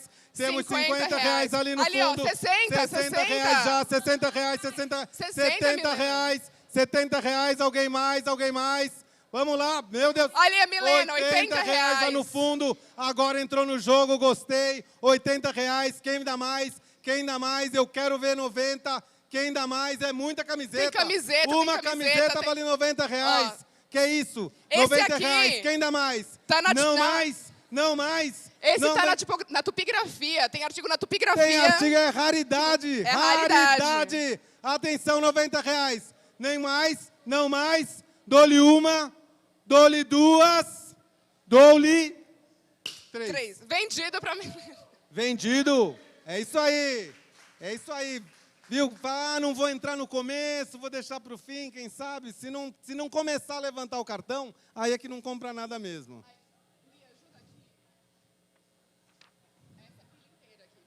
Tá acabando, juro por Deus. Olha só, essa Mano do pilha tem Typecon, ATP, Encontros de Tipografia de Portugal, são bolsas, camisetas e cartazes. Divide com um amigo, paga junto, que tem muita coisa. Olha só, camiseta desenhada pela Marian Bantes. Camiseta da Marion Bantes. Tem serigrafia original, autografada. Tem bolsa da Typecon. Tem bolsa... Opa! Tem catálogo, evento, tipos latinos, bolsa de Portugal, cartaz de Hong Kong, camiseta de Portugal. Tem bolsa da Tipi São Paulo, com etiqueta. Mais camiseta da Tipi. A Tipi de Praga, a Tipi de Hong Kong, a Tipi do México, a Tipi de Helsinki, bolsa de Praga, bolsa de Lisboa, bolsa de Dublin. Gente, é muita Minta para os coisa. seus amigos, diga que você foi a muitos congressos internacionais. Presta atenção. Abale na academia com as suas camisetas do É Typecon meu e da Tipi. desapego. Alguém guarda e cuida, por favor. Quanto vale? 80? Começar com 80? Vamos começar com 80, vamos começar com 80. Começando com 80 Quero ver reais. cartões levantados, 80 reais aqui, 80 Galera da reais, quero tipografia. 90 reais ali, muito bem, 90 reais. Ouvi 100 reais, quem vai levar? É muita camiseta, não, 100 reais, aí sim, 100 reais, não deixa barato, 110 você leva, quem vai, 110, agora sim, Campinas no jogo, 110 reais, 110 reais está muito barato, quero 120, tem 120, por esse monte de camiseta, eu vou levar, eu vou dar 120, não vai? Vai para ele, ó lá, dou-lhe uma, tá levantando aí? Quênia, cuidado Quênia, 120 aqui, quem mais? Agora começou uma disputa séria. 120, tá se abanando? Tá dando lance? 120 não, 120, 130 ninguém? 130, temos 130, agora sim, 130 reais, dou-lhe uma. 130 reais, um monte de camiseta, um monte de bolsa. É só essa bolsa aqui vale 200. 130, dou-lhe uma. É verdade. 130, dou-lhe duas. 140, mas essa é sua, você estava com 130. Tem um lance. Esse que eu famo de Quer doar mais dinheiro, a gente espírito aceita. guerreiro.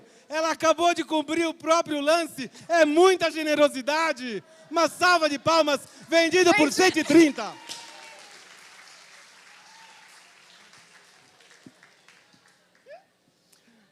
Vamos baixar para 1 minuto essa história. Olha só, esse próximo bloco aqui... Mais um kit, olha, é um bloco Brasil. sua moral tá muito baixa. Não ouvi Tá muito nada, baixa, galera. nada desse pessoal do type design, desse pessoal da caligrafia. Não, precisa tirar Estão esse enchendo o microfone. rabo de dinheiro fazendo freela para multinacional. E aí, agora na hora de dar um lance, ficam miguelando dinheiro. Que Olha só, vexame. que nesse próximo Que kit vexame.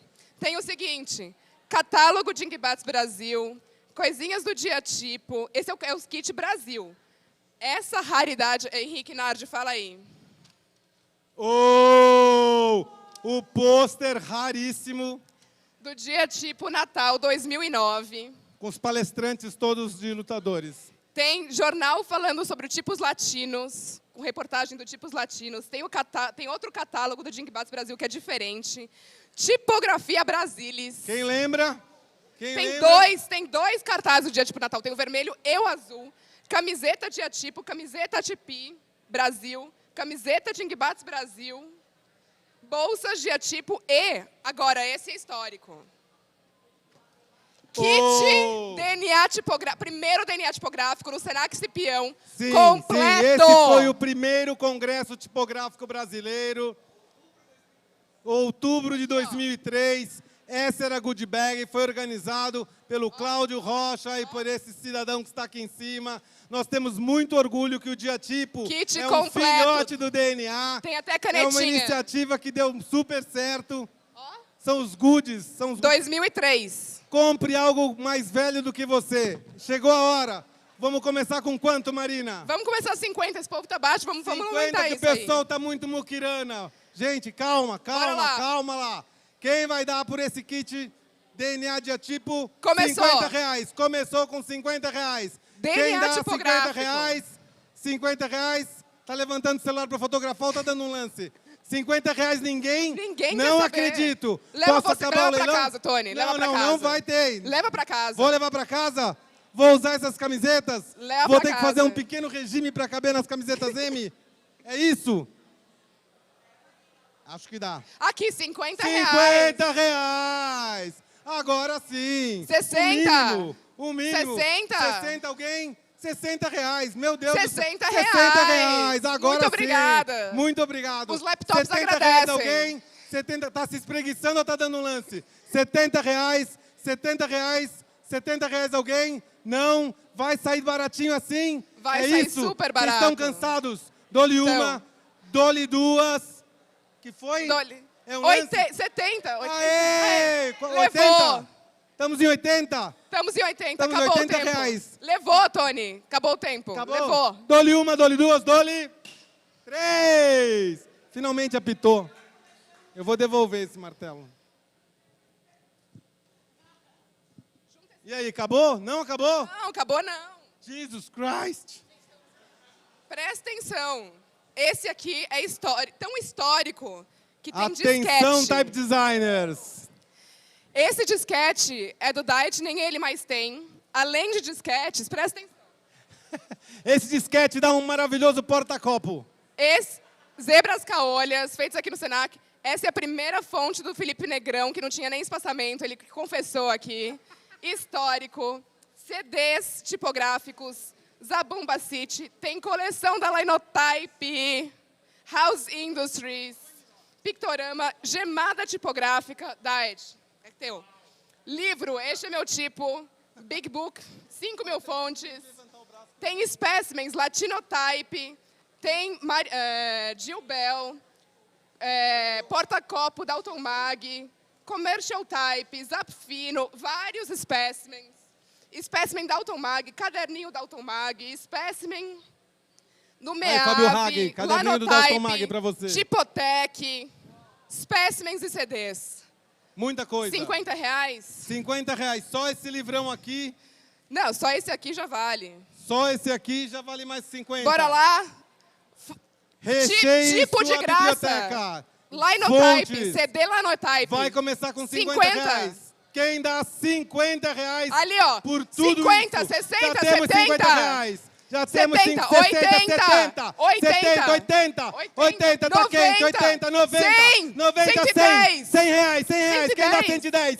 110 por tudo isso. Quem dá 110 lá? 120. Pernambuco vai levar 130. 120, 130. 130, 130 reais. Quem vai levar? Acompanha. Tá barato, 130 reais. 140, Bug. 140 lá, 150, Luísa, 150 reais. 160. 160, 170 reais. Quem dá mais? Quem dá mais? 170, ouvi 180. Quero 180. 180 reais, dou-lhe uma. 180 reais.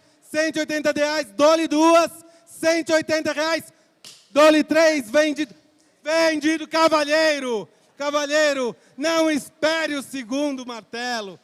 Cavalheiro, no próximo leilão você... Quem levou? Mas foi ele mesmo que levou, Tony. Foi Luísa? Luísa! Ah, então. Muito bem, Luísa. Muito obrigado. Próximo kit tem 2 volumes Indie Fontes. Tem 2 catálogo da volumes Harry do Indie Fontes. Tem um livro em holandês com ilustrações tipográficas de alunos Type Media. Não é só um livro, tem um CD com fontes.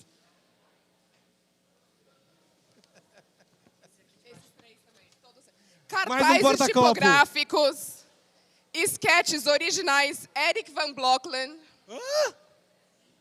Type Cooker com instruções Eric Van Blocklen, frente e verso. Ok. Espécimen de Type Media, incluindo cartaz de ex-aluno, cartaz da Brida Type Together, nomenclatura tipográfica Font Lab, Type Camp da Austrália, impresso em tipografia, tipos latinos, catálogo. Começando. 50 reais. Quanto? 50? 50 reais. 50 reais. 60. Já temos 50, 60, 70. 70 reais, 80 reais, tá rápido. 80 reais, 90. 90 reais, quem vai levar? Quem vai levar? 100 reais, 100 reais. 100 reais, quem dá mais? E Quem aí, dá Bug? mais? 100 reais. 110. 110, agora sim, Bug, não bobeia. 110, esse pacote é seu. Quem vai custar? 120. 120, vai ficar, não vai pro... 130, não vai pro ouvi. Ceará. 120, 130, 130. alguém. 130, cobriu o próprio lance. Assim que eu gosto.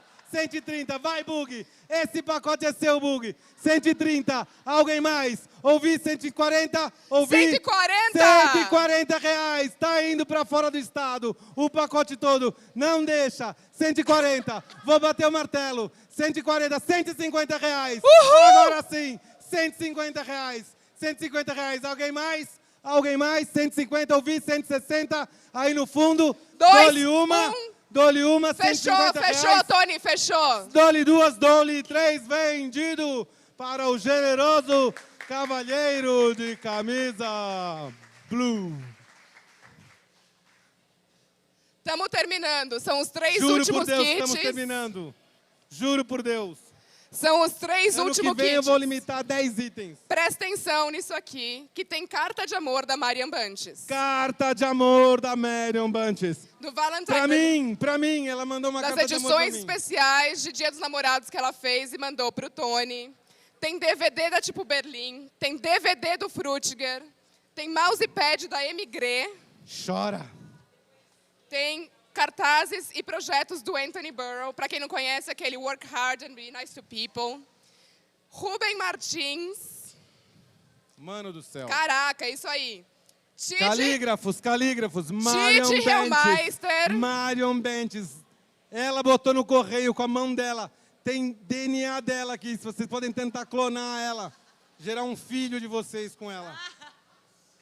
Tite Quem sabe Hellmeister. assim o trampo de vocês É melhora. uma coleção de célebres. E aí, começamos? Vamos começar com quanto? 60, vai. Vamos Bora começar lá. com Começou. 60 reais.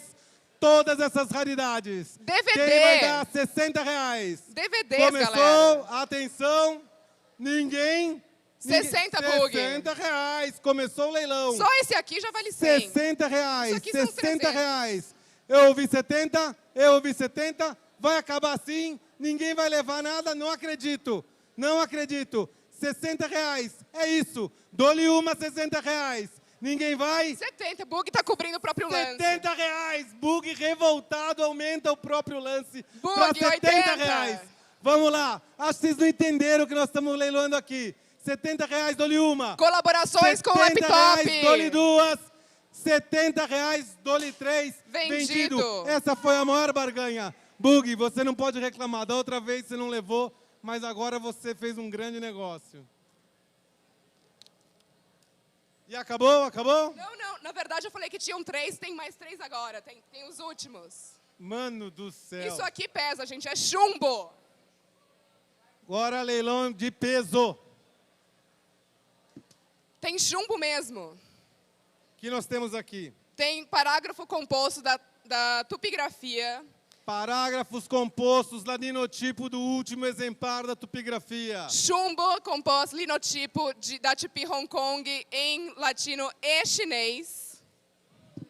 Tipos de metal, mais tipos de metal dentro dos envelopinhos. Muita e pedraria. DVD do Jim Rima da P22, Making Faces. E esse brinde aqui de um evento de tipografia da Bahia, onde está escrito tipo. Em marchetaria. Bora lá. R$50. Dou-lhe uma, dou-lhe duas. 50, 60, 70. 80, 90, 100. 110, 120. 120, quem mais? 130. 130, quem mais? 140. 150 ali. 150 ali, quem vai? 150. 150. 160. 160, 170. 170 reais. 170 reais. 80, 90. 180, 190 no Mug. 200, 210. 210. Agora sim, 210. Quem vai levar? 220. 220 ali. Roger Black deu 230. 230 com a moça aqui. 230. Alguém mais? Alguém mais? Dou-lhe uma. 240 reais por tudo isso. 13 segundos. 200, é tipo de chumbo. 240. 250. 250 reais. 250 reais. Vamos lá, dá pra chegar fácil em 300. 250, Bug. Vamos lá, dou-lhe uma. Deu, fechou. Dou-lhe 250. duas. Dou-lhe 3. Fechou. É teu. Quem fecha ela? É teu. É confuso mesmo.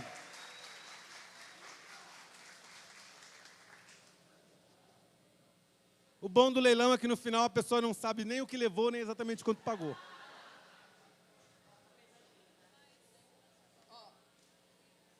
Para acabar?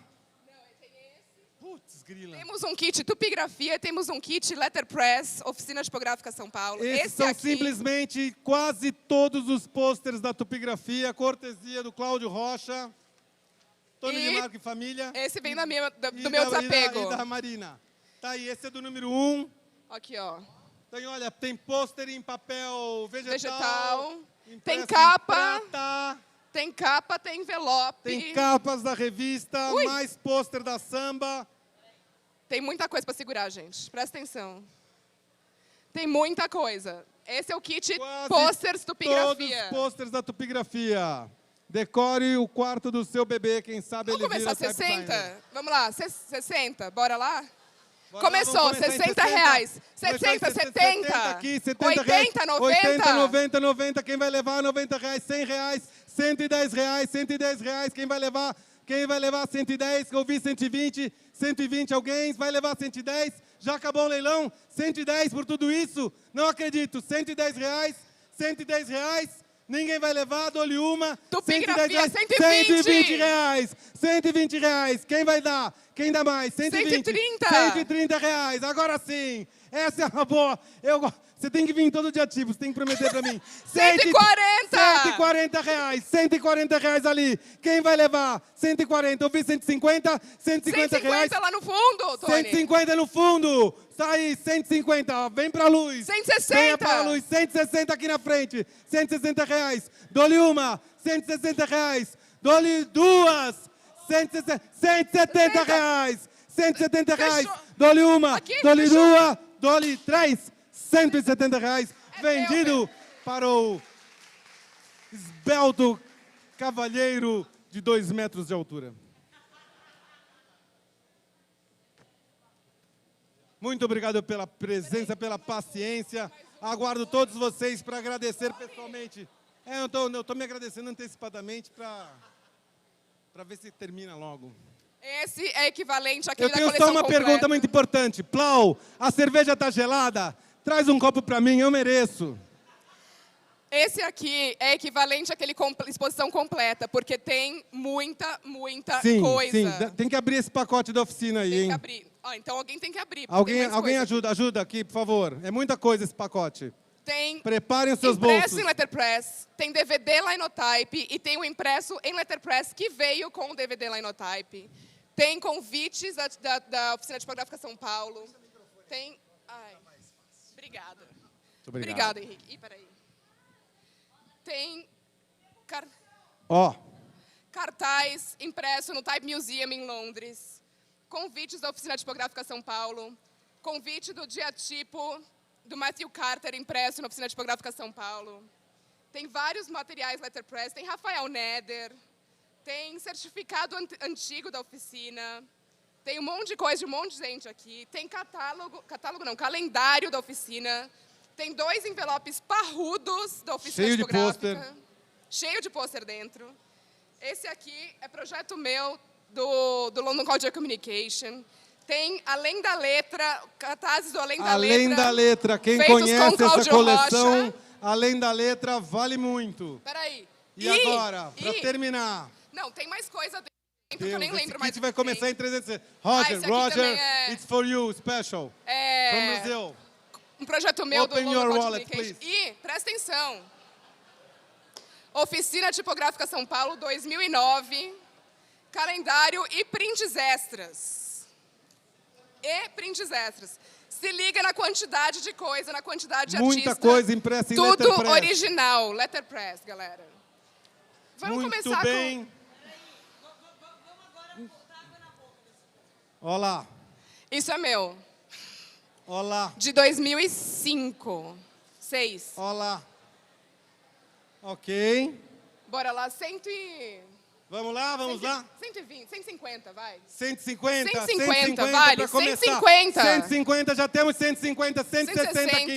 160 aqui. Quem vai levar tudo isso? 170 ali. 170, É muita não deixa coisa. Barato. Não deixa barato. 180. 200 reais. 200 reais. Bora Ela lá. sabe quanto vale. É o último Tem kit. muito dinheiro dentro desse cartaz. 210. 210. Quem vai cobrir? 220. 220 aqui. É para terminar. É o melhor item do muita leilão. coisa, galera. 230. 250. Agora eu senti firmeza. 250. Quem dá mais? Quem dá mais? É um monte de coisa. 300. 300 reais. Agora é briga de cachorro grande. Atenção. Quem dá mais? Quem dá mais? É uma coleção priceless. Só letterpress. Vão mais de 30 Ajuda cartazes. desapego, galera. Quem Ajuda mais? desapego. Dou-lhe uma. Atenção. Vai embora por esse preço. É isso. Ninguém mais. Dou-lhe 2. Dou-lhe 3. Com dor no Vendido. coração. Vendido por apenas 300 reais. Agora acabou. Agora acabou. Acabou. Muito obrigada, obrigado. galera. Seguinte, organização, palavra final. Só antes da Fabrícia fechar aqui o palavra final, galera do Type Camp de Campinas, depois, por favor, compareça ao palco para uma foto histórica com os cartazes dos tipos de batata. Na sequência, todo mundo caminha Type pela and Beer. Faustolo até o bar. O Picanharia Douradão, tradicional Type and Beer.